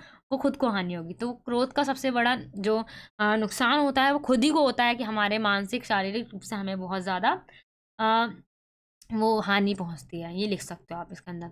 एग्जाम्पल भी दे सकते हो, जो मैंने आपको एग्जाम्पल दिया है। भरत प्रेम कविता के आधार पर बताइए कि भरत जब बोलने के लिए खड़े होते हैं तो उनकी आंखें क्यों डबडबा जाती हैं। डबडबा यानी उनकी आंखों में क्यों आंसू आ जाते हैं। जब पूरी सभा के सामने खड़े होते हैं, राम जी को वो लेने जाते हैं कि वनवास में मत जाइए, वापिस चलिए अयोध्या, अब आप ही शासक बनेंगे, आप ही राजा बनेंगे वहाँ के। बट राम उस चीज़ को मना कर देते हैं, जब भी वो वनवास के लिए चले जाते हैं 14 साल के लिए। जब लेकिन हाँ, हमें यहाँ पढ़ना है, यहाँ पे क्या बताना है कि वो उनकी आंखें क्यों भर आती हैं, क्यों डबडबा जाती हैं। जब भरत जो है पूरी सभा के सामने जब खड़े होते हैं तो वो बोल ही नहीं पाते हैं, वो रोने लग जाते हैं। वहाँ पे काफ़ी ऋषि मुनि और राम जी मतलब सभी लोग बैठे हुए थे, उनके सामने वो नहीं बोल पाते हैं। वो क्या हो जाते हैं, उनकी आंखें जो है भर आती हैं, दिल भर आता है, वो रोने लग जाते हैं और कहते हैं कि वो अब क्या कहें, उनके पास कहने के लिए कुछ भी नहीं बचा है। मैं अपने भाई का स्वभाव जानता हूँ, मतलब वो राम जी को काफ़ी अच्छी तरीके से जानते हैं, वो कभी हमको दुखी नहीं देख सकते हैं। तो ये बस इतना कहते हैं कि मैं अच्छी तरीके से राम को जानता हूँ, यानी राम जी को जानता हूँ, कि वो कभी भी मुझे दुख ही नहीं देख सकते हैं। वो ऐसा सोचते हैं कि वो मेरे साथ चल लेंगे, है ना। तो इसलिए उनकी आंखें जो हैं पूरी पूरी डबडबा जाती हैं आंखों से, कि वो कुछ बोल ही नहीं पाते हैं उन सबके सामने, जितने भी ऋषि मुनि बैठे होते हैं उन सबके सामने। ठीक है। आगे क्वेश्चन क्या है हमारा, कठपुतली बना मनुष्य दूसरों को भी कठपुतली बनाना क्यों चाहता है। कठपुतली बना हुआ मनुष्य दूसरे को कठपुतली इसलिए बनाना चाहता है क्योंकि वह इसे किसी संक्रामक रोग की तरह फैलाना चाहता है। संक्रामक रोग यानी वायरस, जैसे होता है ना कोरोना वायरस, पूरी जगह फैल गया, पूरी दुनिया में फैल गया। एक को हुआ दूसरे को हुआ, एक के टच करने से दूसरे को हो जाएगा, है ना। इसी तरीके से जब कठपुतली बना मनुष्य भी बस यही चाहता है कि जिस तरीके से मैं जी रहा हूँ उसी तरीके से सामने वाला मनुष्य भी जी, है ना। वो क्यों जीते, वो क्यों अपनी अपने खुलेआम जिए, वो भी वैसे ही रहे जैसे मैं जी रहा हूँ। मतलब दूसरी खुशी में खुश नहीं होना है, ईर्ष्या करना। कठपुतली बना मनुष्य जो खुद पराधीन है, मतलब खुद पराधीन यानी खुद हारा हुआ है, वह दूसरे को स्वाधीन नहीं देख सकता, यानी खुद दूसरे को जीता हुआ वो बिल्कुल नहीं देख सकता। वो भी चाहता है कि वो भी पराधीन रहे, वो भी हारा हुआ रहे, और वो भी मतलब कि स्वतंत्र ना रहे, वो बंधा हुआ रहे। इसलिए वो दूसरे को भी कठपुतली के समान बनाना चाहता है। वो नहीं चाहता कि वो जीते, वो आज़ादी से रहे। वो भी यही चाहता है कि वो भी बंधा हुआ रहे, वो आज़ादी ना रहे, है ना। तो यहाँ पे वो ये कहते हैं, परिचय इतना, इतिहास यही, कथन से महादेवी का क्या तात्पर्य है। मैं नीर भरी दुख की बदली कविता के आधार पे हमें ये बताना है। मैं नीर भरी दुख की बदली, अभी देखो यहाँ पे अथवा में क्वेश्चन है आपका एग्जाम में, ये भी क्वेश्चन आ सकता है, ये भी आ सकता है। आपको आंसर बस यही लिखना है, ठीक है। मैं नीर भरी दुख की बदली कविता में परिचय इतना, इतिहास यही से महादेवी वर्मा जी का क्या तात्पर्य है। इस तरीके से ही पूछ सकते हैं या इस तरीके से ही पूछ सकते हैं। आंसर आपको एक ही तरीके से लिखना होगा, बस क्वेश्चन आपको क्या होता है घुमा फिरा के दे दिया जाता है। बट अगर आपने क्वेश्चन अच्छी तरीके से समझ लिया तो आंसर आप अच्छी तरीके से लिख दोगे। इसका मतलब क्या है, इस विस्तृत जगत में मेरा कोई कोना नहीं है, मतलब कोई नहीं है, कोई भी जगह नहीं है। यहाँ पे बादल के रूप में भी बताएंगी वो, और एक खुद के रूप में भी बताएंगी। जैसे बादल जो है, इतना बड़ा आसमान है ना, इतना बड़ा आसमान है और उसके ऊपर बादल हैं। बादल कभी ठहर पाते हैं नहीं, वो उन पानी भरता है वो बरस जाते हैं बादल।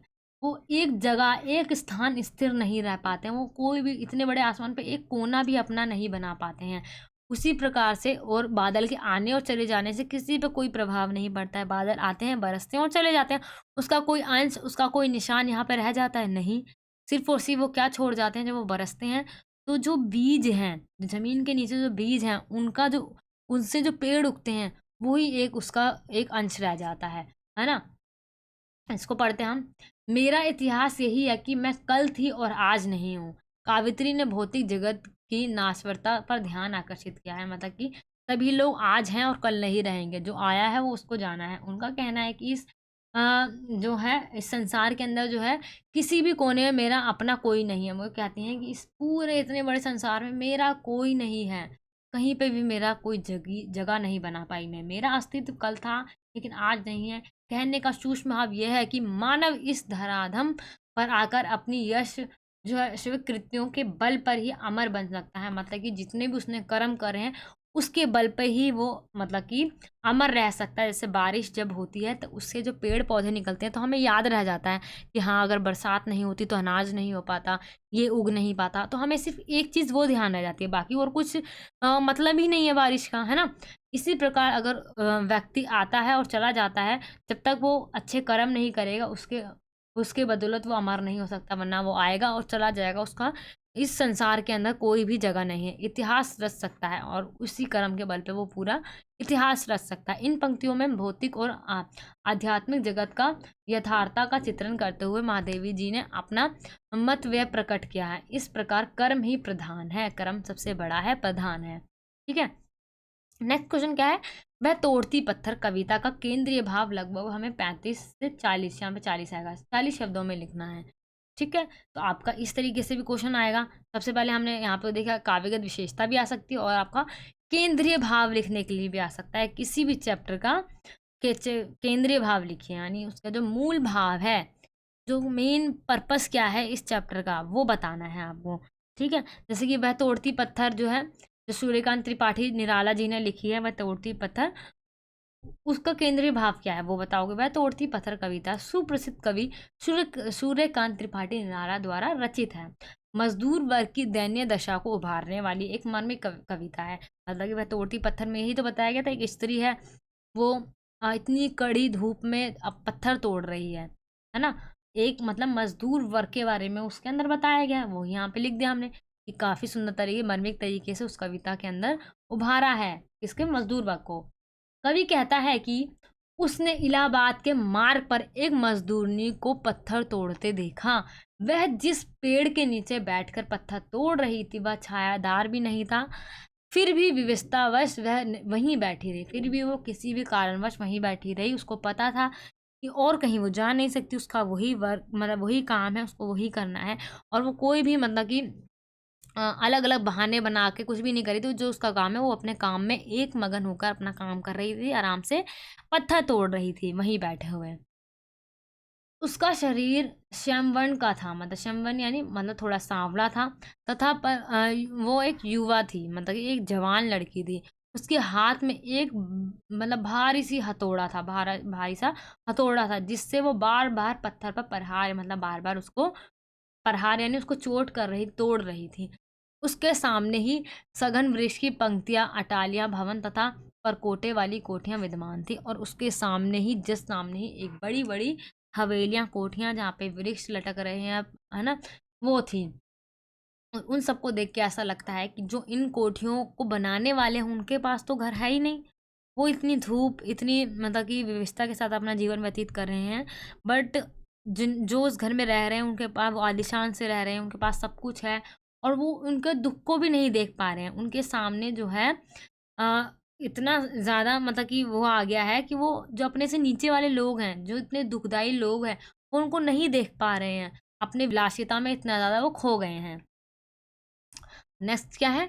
राजेंद्र उपाध्याय की कठपुतली कविता का केंद्रीय भाव लिखना है। अब हमें जो हमारी कठपुतली जो कविता है उसका केंद्रीय भाव लिखना है अपने शब्दों के अंदर। ठीक है, कठपुतली का मूल भाव, जो हमारी कठपुतली कविता है उसका क्या मूल भाव, हमें अपनी स्वतंत्रता के लिए सचेत रहना चाहिए। हमेशा हमें सचेत यानी जागरूक रहना चाहिए, ताकि कोई भी हम पर, हमारे देश पर कह लो या हम पर कब्जा ना कर पाए, है ना, अपनी ना चलाए। हमें अपनी बात को हमेशा आगे रखना चाहिए। कवि कठपुतली के माध्यम से यह बात व्यक्त करता है, कठपुतली दूसरों की उंगलियों पर नाचती है ना। जैसे कठपुतली का खेल आपने कार्टून वगैरह में देखा होगा ना, उंगली पे रस्सी मतलब धागे बांधकर उनको हिलाया डुलाया जाता है। उसी प्रकार मतलब मनुष्य बन के रह जाएगा अगर वो अपनी स्वतंत्रता को बचा कर नहीं रखेगा। तो इससे उसका अपना कुछ नहीं रहता है। उसके हाव भाव, यहाँ तक कि उसके चलने फिरने तक वो उंगलियां तय करती हैं। ऐसे में कठपुतली दूसरे पर निर्भर है। मतलब ऐसे में जैसे कठपुतली के बारे में बताया ना उन्होंने कि वो पूरी तरह से उस पर निर्भर है जो उसको चला रहा है धागों से, है ना, वो खुद कुछ नहीं कर सकती है। लेखक यहीं स्थित एक गुलाम व्यक्ति की दर्शना चाहता है। उसके अनुसार गुलामी की जंजीरों को तोड़ना अवश्य है। हमें जहाँ लगे कि दूसरा हमारी आज़ादी का हनन कर रहा है, वहाँ तुरंत आवाज़ उठाएं। इससे और लोग भी सचेत हो जाएंगे और हम आज़ाद रहेंगे। कहीं पे भी हमें ऐसा महसूस होता है कि वह व्यक्ति या कोई भी हम पर अपना हक जमा रहा है या अपनी चला रहा है या अपनी बात मनवाने के लिए हमें विवश कर रहा है, तो वहाँ पे हमें हमेशा अपनी आवाज़ उठानी चाहिए। ये नहीं कि उसके सामने झुक के हम करके उसकी बात मान ली, ऐसा नहीं करना चाहिए हमें। हमें अपनी भी आवाज़ रखनी चाहिए और ऐसा भी नहीं कि हमें एकदम अड़ियल बन जाना चाहिए। जैसे एक था पेड़ एक था ठूँठ में हमने भी पढ़ा, हमें समन्वयवादी रहना चाहिए, है ना? ऐसा होना चाहिए कि हमें दूसरों की भी सुननी चाहिए और अपनी भी चलानी चाहिए। एकदम ये नहीं कि बस अपनी चलाते रहो, तो भी वो गलत है, और अगर खुद भी बस झुकते ही रहेंगे वो भी गलत है। समन्वयवादी रहना चाहिए, अपनी भी चलाओ और दूसरों की भी सुने, है ना? इससे और लोग भी सचेत रहेंगे। नेक्स्ट क्वेश्चन क्या है? मैं नीर भरी दुख की बदली कविता का केंद्रीय भाव लगभग हमें 35 से 40 शब्दों में लिखना है। यह गीत एक बदली पर आधारित है ना? ये जो गीत है हमारा एक बादल जो है उस पे आधारित है। पहली पंक्ति में बादल जो है बदली जो है अपना सीधा परिचय देती है कि मैं नीर भरी दुख की बदली हूँ। मतलब नीर यानी पानी से भरी हुई एक दुख की बदली हूँ। इसमें मैं समझ लेना सरल हो जाएगा मैं से, कि मैं कौन है? बादल। जो बदली है वो खुद मैं है। प्रथम तो स्पष्ट है कि बदली अपना परिचय दे रही है, और मैं में क्या है कि बादल जो है वो अपना परिचय दे रही है कि वो कितनी ज़्यादा दुखदाई से भरी हुई है। वो मतलब कि उसके अंदर जो चकाचौंध हो रही है वो एक किसी दीपक के समान है। वो अपने अंदर का जल को बरसाना चाहती है। वह नीर भरी दुख की बदली क्योंकि वह जल बरसाती है ना? और उसको कोई भी याद नहीं रखता है बदली को, बरस के वो चली जाती है, उसका कोई भी अंश नहीं रह जाता है। वाक्य का स्त्रीलिंग में होना और बदली के साथ दुख की पद यह संकेत भी देता है कि मैं स्वयं कावित्री के लिए, ये किसी वेदनाग्रस्त नारी के लिए भी हो सकता है। ठीक है, जो मैं है वो एक स्वयं कावित्री के लिए भी हो सकता है, या वेदनाग्रस्त जो नारी है जो प्रीतम के वियोग में जो बैठी हुई है और उनको सोच रही है, उसके रूप में भी ये हो सकता है। इस प्रकार पूरी कविता के अर्थ को समांतर रूप में मतलब कि दो अर्थों में बताया गया है। पहला एक जल और दूसरा एक वेदनाग्रस्त नारी के रूप में। दूसरा क्या हमारा क्वेश्चन? परशुराम के उपदेश कविता का केंद्रीय भाव लिखना है हमें। परशुराम की उपदेश कविता रामधारी सिंह दिनकर द्वारा रचित एक जो हमारी ओज श्वेनपूर्ण कविता है। इस कविता के द्वारा कवि रामधारी सिंह दिनकर ने देशवासियों के मन में चेतना और वीरता का भाव जगाया है, भरने की चेष्टा की है। इस कविता के माध्यम से जो देशवासी जो बैठे हुए हैं उनके अंदर वीरता लाने के लिए उन्होंने अपनी कविता ये लिखी है। इस कविता का मूल भाव अन्याय और अत्याचार के प्रति आवाज़ उठाना है। इसका मूल भाव क्या है हमारा? कि जो भी उन पे अत्याचार हो रहा है उसके प्रति हमें आवाज़ उठानी है, उनके प्रति हमें खड़ा होना है। कवि दिनकर जी कहते हैं कि जो लोग अत्याचार और अन्याय को सहते हैं वह कायर हैं। वो क्या है? कायर हैं, क्योंकि वो खुद अपने लिए कुछ नहीं कर पा रहे हैं, वो दुख को सह रहे हैं जानबूझकर। तो जो उन पे शोषण हो रहा है या उनको जो शोषित कर रहा है उनके प्रति हमें आवाज़ उठानी चाहिए हमेशा। अपने प्रति हो रहे अन्याय और अत्याचार के विरुद्ध आवाज़ उठाना मानव का धर्म है। यही हमारा धर्म है कि अगर कोई हमें आप पे अत्याचार कर रहा है, हमें शोषित कर रहा है, तो हमें उसके प्रति हमें हमेशा आवाज़ उठानी चाहिए। वही मानव का मूल स्वभाव है। जिसकी भुजाओं में बल होता है वही वीर कहलाता है। कवि देशवासियों का आह्वान करते मतलब उन्हें जगाते हुए अपनी शक्ति पहचानने के लिए कह रहे हैं, ताकि वह एकजुट हो जाएं और देश पर आने वाले सभी तरह की विपत्तियों और शत्रुओं से निपटें, है ना? जितनी भी उन पर या देश पर कोई भी अगर परेशानी या विपत्ति आती है तो सभी लोग एकजुट होकर उन उन सारी परिस्थितियों से निपटे और शत्रुओं को भगाएं और उनके विरुद्ध आवाज़ उठाएं। उनको वो आह्वान कर रहा है सारे देशवासियों से। कवि ने इस कविता के माध्यम से देशवासियों में वीरता, चेतना, साहस और क्षमता का भाव बनाने की चेष्टा की है। भक्तिकालीन साहित्य की दो विशेषताएं लिखनी है। जो हमारी जितनी भक्तिकालीन साहित्य होते हैं, है ना, उनकी दो विशेषताएं क्या होती हैं? हिंदी साहित्य के इतिहास में जो भक्ति काल है वो सर्वश्रेष्ठ माना जाता है। इसके नाम से स्पष्ट है कि इस काल में क्या है? भक्ति परक रचनाओं की प्रधानता है। मतलब कि भक्ति के रूप में सारी रचनाएं लिखी जाएंगी। ठीक है, इस काल की विभिन्न विशेषताओं का अवलोकन करते हुए विद्वानों ने इसके स्वर्ण काल की संज्ञा देश को एक स्वर्ण काल माना है। उसकी कुछ विशेषता बताई हैं जो यहाँ पे हैं, देखिए। पहला क्या है, गुरु की महानता, गुरु को महान बताया है भक्तिकालीन कवियों ने। और क्या बताया है, स्वांत सुखाएँ प्रजनहिताय रचनाएँ, मतलब भक्तिकालीन कवियों ने क्या करा है, जितनी भी रचनाएँ लिखी हैं वो उसका सुख के लिए थी, मतलब कि कैसे हम सुख को प्राप्त कर सकते हैं। और ये 2 यहाँ पे विशेषताएँ, सबसे पहले हम गुरु की महानता को पढ़ते हैं। भक्ति काल में गुरु की महानता सर्वोपरि मतलब सर्वोपरि मानी गई, सर्वश्रेष्ठ मानी गई है सबसे। गुरु को उन्होंने मार्गदर्शक मानते हुए परमात्मा परमात्मा जो है उनसे भी बढ़कर माना, ईश्वर से ही बढ़कर माना है गुरु को। यह सत्य है कि जीवन के विभिन्न संघर्षों में उद्धार पाने और रागन गुरु ने ही बताया, जो मार्ग है, जितने भी मार्ग हैं हमें गुरु ने ही बताया। गुरु ही साधक और परमात्मा का के द्वार तक पहुंचाता है। गुरु ही जो है हमें किसी भी लक्ष्य को प्राप्त करने के लिए हमें शिक्षा देता है और वहां तक हमें पहुंचाता है। नेक्स्ट जो है पॉइंट उसमें क्या है, भक्तिकालीन कवियों ने जो भी रचनाएं ली हैं उन्होंने क्यों लिखी हैं, सुख को प्राप्त करने के लिए। यद्यपि जो भी रचनाएं उन्होंने अपने सुख के लिए लिखी थी, परंतु वे दूसरों के लिए भी कल्याणकारी सिद्ध हुई हैं। जो उन्होंने अपने खुद के लिए सुख के लिए लिखी थी, वो और लोग जिन्होंने उन रचनाओं को पढ़ा वो उनके सुख के लिए, उनके कल्याणकारी के लिए वो सिद्ध हुई। उनके ग्रंथों में दिए गए धर्म उपदेश नीति, जितने भी सिद्धांत दिए गए हैं, भगवान के विविध क्रियाकलाप, सभी को उन्होंने बहुत सुंदर तरीके से बताया है और उन्हीं सभी को लोगों ने आगे फॉलो करा। ठीक है, जिसकी हमारी विशेषता हो गई। नेक्स्ट क्वेश्चन क्या है हमारा, पठित पाठ के आधार पर राजेंद्र यादव अथवा रामचंद्र शुक्ल की भाषा शैली की 2 विशेषता बतानी है। ठीक है, इन दोनों में से आपको एक की भाषा शैली के बारे में बताना होगा। चाहे तो आप राजेंद्र यादव जी के बारे में बता दीजिए, आप रामचंद्र शुक्ल जी के बारे में बता दीजिए। यहाँ पे दोनों का आपका आंसर दे रखा है। ठीक है, सबसे पहले हम आपको बताते हैं राजेंद्र यादव की भाषा शैली की विशेषता। राजेंद्र यादव की रचना अनपढ़ बनाए रखने की साजिश की दृष्टि से आदर संपादकीय नहीं, ये बहुत विस्तार लिए है, मतलब विस्तार के लिए, लेकिन इनकी भाषाएं सुबोध ओजपूर्ण तथा चुटीली हैं, मतलब कि काफ़ी आसान और लोगों को मतलब कि जागरूक करने वाली ऐसी भाषा शैली उन्होंने प्रयोग की। इसमें व्यंग का भी जोरदार ढंग से प्रयोग है, मतलब उन्होंने ऐसी प्रथा जो बहुत ज़्यादा रूढ़िवादी हैं और जो चीज़ गलत है उन पर उन्होंने काफ़ी अच्छी तरीके से व्यंग करते हुए अपनी कविताओं को लिखा है। भाषा प्रहारपूर्ण है, मतलब व्यंग करा है तो प्रहारपूर्ण उनकी कविता भाषा में उर्दू एवं अंग्रेजी के शब्दों का खुलकर प्रयोग करा गया है उनकी कविताओं के अंदर। रामचंद्र शुक्ल की जो भाषा शैली की विशेषता वो क्या है, आचार्य रामचंद्र शुक्ल की भाषा तत्सम प्रधान है, वह विषय के अनुकूल संस्कृति तत्सम शब्दों का प्रयोग करते थे। आचार्य राम शुक्ल विषय का विवेचन करते हुए मुहावरों का प्रयोग करते थे। उसमें उनकी भाषा जो होती थी वो प्रभावोत्तम पादकता आ जाती थी, और जिससे क्या होता था, जब वो मुहावरे का प्रयोग करते थे वो काफ़ी ज़्यादा सुंदर लगने लग जाती थी।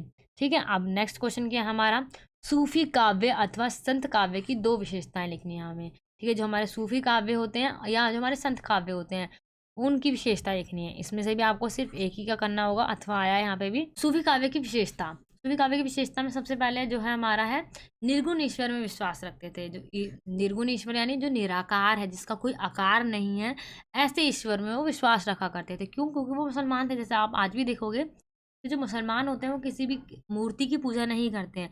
उनका ईश्वर जो है वो निराकार है, उसका कोई आकार नहीं है। वे एक ईश्वरवाद में विश्वास रखते हैं और वो एक ही ईश्वर में विश्वास रखते हैं, उसके सिवा और किसी की भी पूजा नहीं करते हैं वो। सूफी काव्यों में ईश्वर के एक होने, निर्माण और निराकार होने का उल्लेख बार बार मिलता है, मतलब एक और निराकार होने का उल्लेख जो बार बार मिलता है उनके काव्यों के अंदर, जितने भी सूफी हमारे वो रहे हैं, लेखक रहे हैं। शैतान को बाधक मानना, शैतान यानी जो बुरी शक्तियां मान लो आप। सूफी जो जितने भी हमारे कवि थे उन्होंने प्रिय प्राप्ति के मार्ग में बाधक तत्व के रूप में शैतान की कल्पना की है। उनका विश्वास है कि खुदा ने शैतान को साधक ही परीक्षा लेने के लिए बनाया है। जैसे कि अगर हम कोई भी अच्छा काम करते हैं तो वो ठीक है, अगर हम कोई गलत काम कर रहे हैं, कोई हमें बहका रहा है, तो वो सब कौन करवा रहा है, हमसे शैतान करा रहा है। उन्होंने वो खुदा ने इसलिए उसको भेजा है ताकि वो हमारी परीक्षा ले सकें। शैतान को इसलिए बनाया गया है कि क्या जो वो बंदा है मेरा, क्या वो सच्चाई के रास्ते पे चलेगा या शैतान के बहकावे में आकर गलत राह पे चलेगा। उन्होंने वो हमारी परीक्षा लेने के लिए शैतान को बनाया है, ऐसा उनका कवियों का मानना है। जो साधक उस परीक्षा में खरा उतरता है वही परमात्मा से मिल सकता है। जो उस परीक्षा में यानी जो सच्चाई के रास्ते पे चलता है, सही रास्तों पे चलता है, वही खरा उतरता है और परमात्मा से मिल सकता है। ये शैतान आत्मा और परमात्मा के मिलन में बाधा डालता है। ठीक है। संत काव्यों की दो विशेषताएं लिखनी है। अब जो संत काव्य हैं उनकी, उनके अंदर क्या है, उनके अंदर गुरु की महत्वता है। महत्वता क्यों है? क्योंकि वो गुरु को सबसे ज्यादा महत्वपूर्ण मानते हैं जीवन के अंदर। संत काव्यों के सभी कवियों ने गुरु के महत्व को प्रतिपादित करते हुए उसे ईश्वर से भी अधिक महत्व दिया है। ठीक है। उन्होंने उन्होंने ईश्वर से भी ज्यादा महत्वपूर्ण किसको माना है? गुरु को सबसे ज्यादा महत्व दिया है, क्योंकि ईश्वर तक पहुंचाने वाला गुरु ही है। गुरु ही ज्ञान के द्वार, ईश्वर प्राप्ति का मार्ग बताता है। जैसे हमने ऊपर भी पढ़ा था यहाँ पे कि जो गुरु ही जो है वो क्या करता है, हमारा ईश्वर को प्राप्ति, ईश्वर की प्राप्ति करवाता है भक्तिकालीन कवियों में। तो जितने भी हमारे जो संत कवि रहे हैं वो हमारे भक्ति काल कवि रहे हैं। तो सेम वही पॉइंट आ गया यहाँ पे हमारा। रूढ़ियों और एवं आडंबरों का विरोध। जो जितनी भी हमारी रूढ़िवादी प्रथाएं हो गई, सती प्रथा, चाहे कोई से भी धर्म में हो, हिंदू धर्म में हो या इस्लाम धर्म में हो, ठीक है, सभी धर्मों में जो अंधविश्वास और मतलब गलत चीज़ें, रूढ़िवादी, मिथ्य, आडंबर वगैरह जो चल रहे थे, उनका उन्होंने खुलकर विरोध कराया अपने काव्यों के अंदर, और सच्चाई के रास्ते पर और विश्वास के रास्ते पर चलने के लिए कहा है और गुरु की महत्वता को बताया है। नेक्स्ट क्वेश्चन क्या है हमारा? छायावादी काव्य अथवा प्रगतिवादी काव्य की दो विशेषताएं बतानी है हमें। ठीक है। जो हमारा छायावादी जो कवि जो काव्य हैं उनकी, और प्रगतिवादी की हमें विशेषता बतानी, एक की विशेषता बतानी है। सबसे पहले हम छायावादी काव्य की विशेषता बताते हैं। प्रकृति का मानवीकरण। जो प्रकृति का मानवीकरण यानी प्रकृति को मानव के रूप में दिखाना। छाया प्रगति पर मानव व्यक्तित्व का आरोप छायावादी की मुख्य विशेषता है। छायावादी कवियों ने प्रकृति को चेतन मानते हुए एक सजीव चित्रण किया है। जितने भी छायावादी हमारे जितने भी कवि रहे हैं, उन्होंने हमेशा प्रकृति को मानव के रूप में बताते हुए उन्हें सजीव चित्रण दिया है। वो उनकी खासियत है। कल्पना की प्रधानता, मतलब कि वो कल्पना ज़्यादा करते हैं, मतलब कल्पना में उन्होंने अपनी काव्य लिखी है। छायावादी काव्यों में कल्पना को प्रधानता दी गई है। इमेजिनेशन जिसे हम कहते हैं, उसमें उन्होंने काव्य लिखी हैं। छायावादी कवियों ने यथार्थ की अपेक्षा कल्पना को काव्य, मतलब सच्चाई के बजाय उन्होंने कल्पना को काव्य में अधिक अपनाया है। उन्होंने उसी के रूप में अपनी काव्यें लिखी हैं। प्रगतिवादी जितने भी हमारे कवि रहे हैं उनकी क्या विशेषता रही है?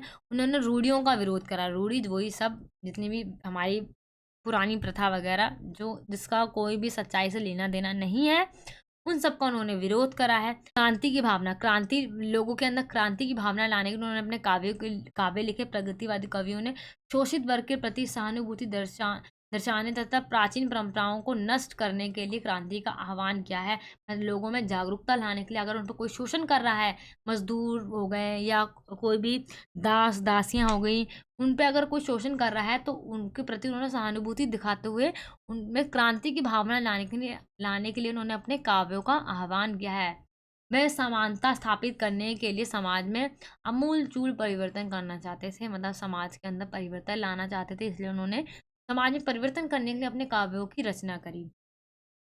अब नेक्स्ट क्वेश्चन क्या है हमारा? हरिशंकर परसाई अथवा कन्हैयालाल मिश्र प्रभाकर की भाषा शैली की दो विशेषताएं लिखनी है हमें। ठीक है। ये जितने भी हमारे लेखाकार हैं उनके काव्यगत विशेषता आ रही है ना, सबकी जितने भी क्वेश्चन हमने पढ़ रहे हैं, 2-3 क्वेश्चन हो गए, तो इसमें से आपका एक ना एक कोई भी आपका जो लेखक है वो तो ज़रूर आपके एग्जाम में आएगा। चाहे हरिशंकर परसाई हो गए, कन्हैयालाल हो गए, है ना, चाहे आपका प्रगतिवादी कवि या छायावादी कवि की दो विशेषता, इसमें से एक ना क्वेश्चन जरूर आएगा अपना आपका। ठीक है। आपको सारे क्वेश्चन को करना है बट, ठीक है, ताकि आपका अगर कोई भी एग्जाम में क्वेश्चन आता है तो आप उसको ईजिली कर लो।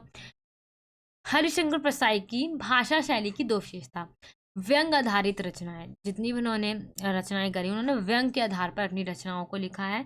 ठीक है। जितनी भी समाज के अंदर क्रूरतियाँ फैली हुई थी, जो कुप्रथाएं थी, जो गलत थे, आडंबर वगैरह थे, उन्होंने उन पर विरोध करते हुए, व्यंग करते हुए अपनी रचनाओं को लिखा है। निबंध लेखन शैली। निबंध के रूप में परसाई जी ने अपने लेख, अपने काव्यों को लिखा है, कहानियों का संग्रह किया है अच्छी तरीके से। कन्हैयालाल मिश्र प्रभाकर की भाषा शैली क्या है? उन्होंने प्रश्न उत्तर शैली में अपने काव्य लिखे हैं। प्रश्न उत्तर शैली यानी उन्होंने काव्य जितने भी लिखे हैं, अपने जितनी भी कविताएं जितने भी लिखे हैं, उन्होंने हमेशा प्रश्न उत्तर शैली में लिखे हैं। इसका मतलब क्या हुआ कि पहले वो खुद से ही प्रश्न पूछते हैं, फिर खुद अपना ही उत्तर देते हैं। जैसे कि हमारा इन्होंने एक था पेड़ और एक था ठूंठ जो लिखी थी, उसके अंदर भी कैसे कैसे प्रश्न पूछते हैं। जो ना हिलता है ना झूमता है वही वीर पुरुष है, पहले वहां पे एक क्वेश्चन मार्क लगाते हैं। वो सोचते हैं कि क्या वो वीर पुरुष है जो हिलता है और झुकता नहीं है, और उसी फिर वो खुद ही थोड़ी देर बाद खुद ही आंसर ढूंढ के खुद उसका आंसर दे देते हैं, है ना। तो इस तरीके से पहले वो प्रश्न पूछते हैं फिर उत्तर दे देते हैं, तो वही हमारा क्या हो गया, प्रश्न उत्तर शैली हो गई। ठीक है। काव्यात्मक शैली में क्या करते हैं, काव्यात्मक भाषा मिश्र जी जो है वो विचारों का सिलसिला शुरू रहता है, जिसमें चिंतन का प्राधान्य है, मतलब चिंता करते हैं वह सरल काव्यात्मक भाषा का भी उपयोग करते हैं। पलंग पर लेटे लेटे वह यूँ दिखता है कि जैसे जो कुशल समाचार पूछने को आया कोई मेरा मित्र हो। यहाँ पे उदाहरण दिया है उसी पाठ में से, एक था पेड़ एक था टूट में से, कि वो मतलब कि काफ़ी चिंतन मनन करते हुए अपने पाठ को, अपने मतलब कि जितने भी काव्य लिखा करते थे वो इस तरीके से लिखते थे और प्रश्न उत्तर शैली में लिखा करते थे। आगे क्या है हमारा, कुछ प्रमुख परिभाषिक शब्द, मतलब कि जो यहाँ पे आपको प्रश्न शब्द दे रखे हैं, सॉरी, उनको आपको क्या करना है, उसको परिभाषित करना है, उनको आप अर्थ बताना है उनका। ठीक है। तो ये तो हमारा हो गया, जितने भी हमारे क्वेश्चंस जिस तरीके से एग्जाम में पूछे जाने हैं वो सारे हमारे क्वेश्चंस हो गए। अब जो यहाँ से आ रहा है हमारा ग्रामर पार्ट में आ रहा है। ग्रामर पार्ट में जैसे आपको अलंकार हो गया, पत्र लेखन हो गया, ये सब हो गया, ये सब मैंने आपको करवा चुकी हूँ, तो वो सब मैंने यहाँ पे आपको क्वेश्चन नहीं दिया। जो मैंने नहीं करवाया वो यहाँ पे मैंने आपको क्वेश्चन बता दिए हैं। जैसे आपका जो अभिव्यक्ति माध्यम में से जो क्वेश्चन आएंगे, जैसे संपादक या फीचर वगैरह, ये सब क्या होता है, समाचार स्रोत क्या है, ये सब चीज़ें मैंने आपको यहाँ पे बताई हैं। तो ये जो क्वेश्चन आंसर वो मैंने आपको बता दी हैं, और पहले अभी ये बताऊंगी। ठीक है। और पत्र वगैरह का जो वीडियो है, निबंध की वीडियो हो गई, और अलंकार वगैरह, रस की, ये सारी आपको वीडियो जो है वो आपका लिंक वीडियो की, इस वाली वीडियो की डिस्क्रिप्शन बॉक्स में मिल जाएगी, तो वो आप देख लेना। ठीक है।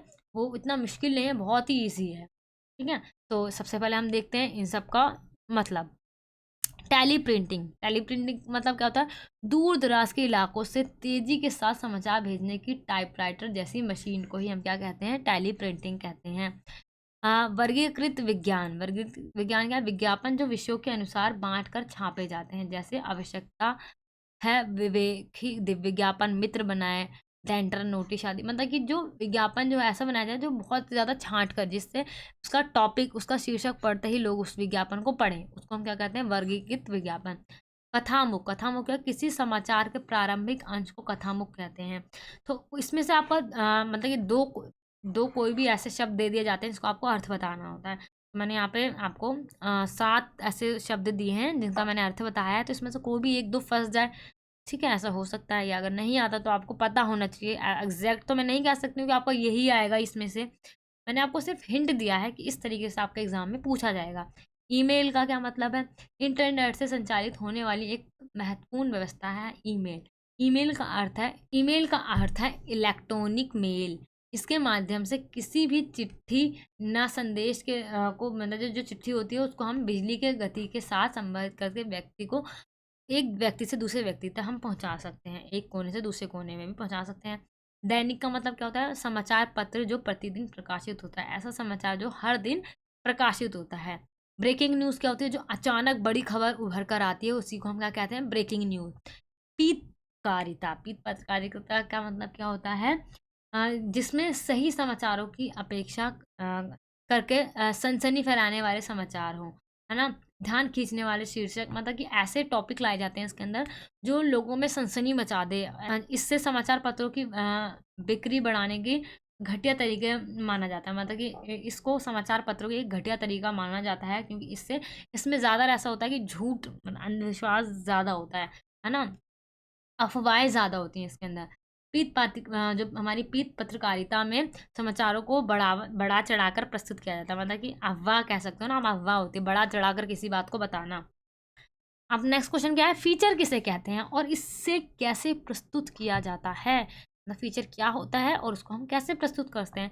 जो फीचर होता है, पत्रकारिता के क्षेत्र में फीचर किसी विषय पर आधारित सृजनात्मक एवं व्यवस्थित लेखन होता है, जिसका उद्देश्य पाठकों के मनोरंजन करने के साथ साथ उन्हें जागरूक करके उन्हें शिक्षित करना भी होता है। जो फीचर होता है वो लोगों को मनोरंजन भी करता है और उन्हें शिक्षित भी करता है। ठीक है, फीचर समाचारों से भिन्न होता है। अब इसको प्रस्तुत कैसे करते हैं हम, देखिए जो फीचर हमारा समाचार से भिन्न है, थोड़ा सा अलग है। जो समाचार में शब्दों की मर्यादा होती है, समाचार जो होता है उसके अंदर शब्दों की मर्यादा होती है, लेकिन जो फीचर होता है उसमें कोई भी मर्यादा नहीं, सीमा नहीं होती है ना। उसमें हम कोई भी समाचारों को बढ़ाकर चढ़ाकर अच्छी तरीके से भावनाओं को लिख सकते हैं, है ना। अपनी राय भी लिख सकते हैं इसके अंदर हम, वो हमारा क्या होता है, फीचर। समाचार प्राप्त करने के मुख्य स्रोत क्या हैं, जब हम किसी भी समाचार को जैसे हम देखते हैं उसके मुख्य स्रोत क्या क्या होते हैं। सरकारी स्रोत हो सकते हैं, पुलिस विभाग, अदालत, व्यक्तिगत स्रोत, अस्पताल और साक्षात्कार, ये सारे हमारे क्या हो गए, स्रोत हो गए। जितने भी हमारे प्रीवियस ईयर में जो इस वाले अभिव्यक्ति माध्यम से जो क्वेश्चन पूछे गए थे, जो रिपीट हुए हैं बार बार, मैंने आपको वही यहाँ पे लिखवाए हैं। ठीक है, तो आप ऐसा मत समझना इतना लेंथी है ये, मैं कैसे याद करूँगा। आप अगर एक बार भी, अब जो पॉइंट वाला क्वेश्चन आप इसको सिर्फ पॉइंट याद रखोगे और और इसके अंदर आप खुद बना के लिख दोगे।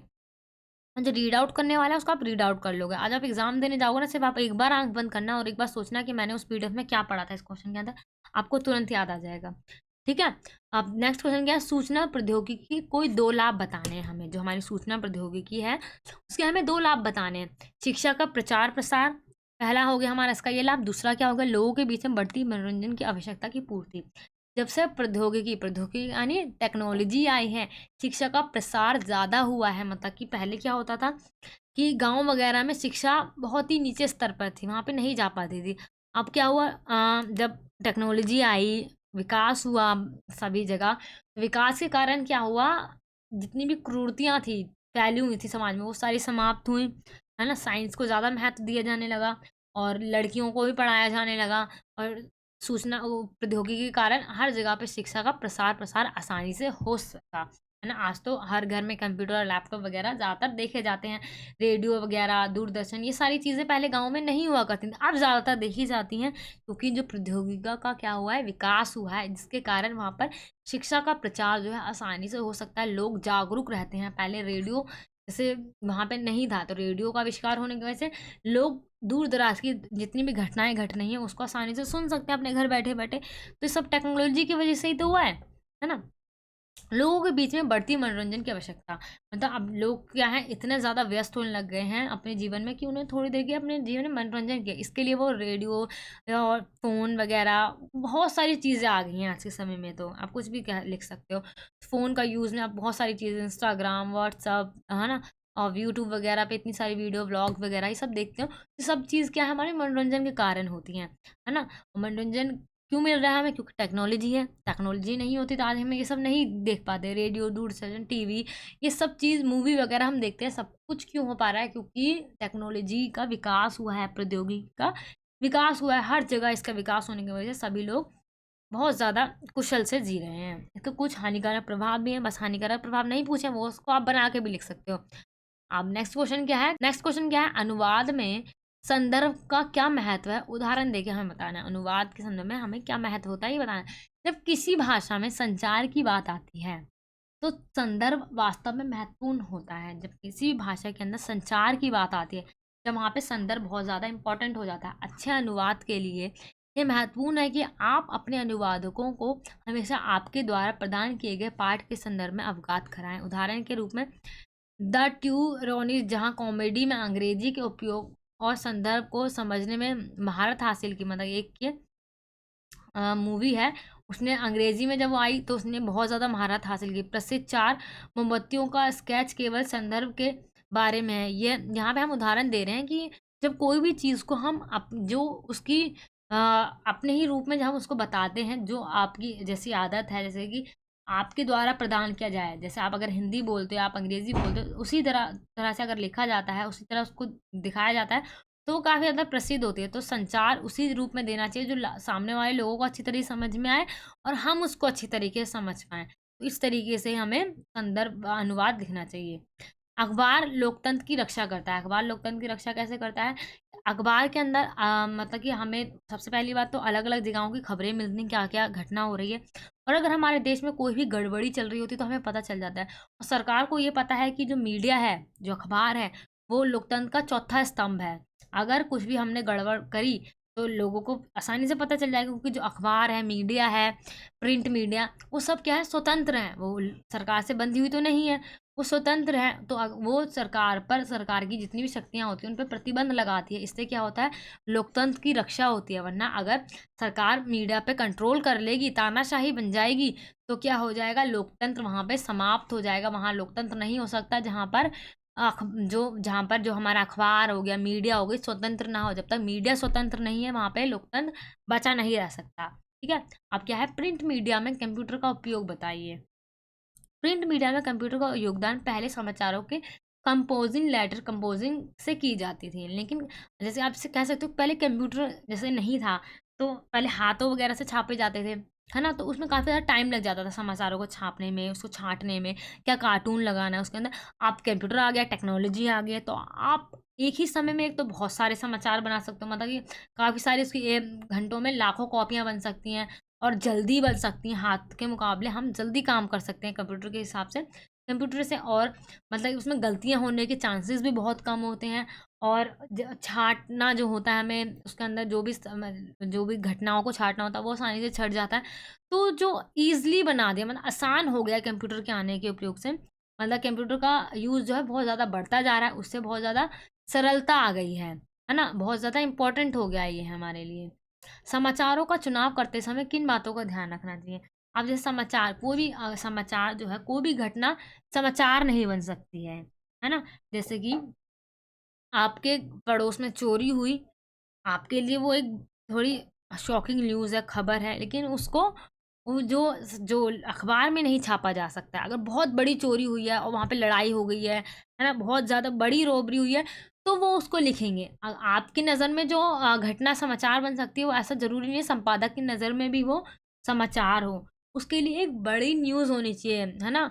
वहाँ पर मारा-पीटी हो रही हो कहीं पर, लड़ाई, दंगे, ये सारी खबरें क्या हैं, बहुत ही मसालेदार खबर है, तो इसलिए इसको टीवी पे, समाचारों, अखबारों वगैरह में दिखाया जाता है, लिखा जाता है। तो इसलिए थोड़ी बड़ी न्यूज़ जो होती है, वही समाचार अखबारों में हमें देखने को मिलती है। छोटी-मोटी न्यूज़ हम नहीं देखते हैं, है ना? वो सारी न्यूज़ नहीं आती। तो इसलिए हमारी जो नज़र में जो न्यूज़ होती हैं, वो घटनाएँ होती हैं, वो हर घटना हमारी समाचार नहीं हो सकती हैं। इसलिए हमें ये ध्यान रखना चाहिए कि हर घटना को हम समाचार नहीं लिख सकते हैं।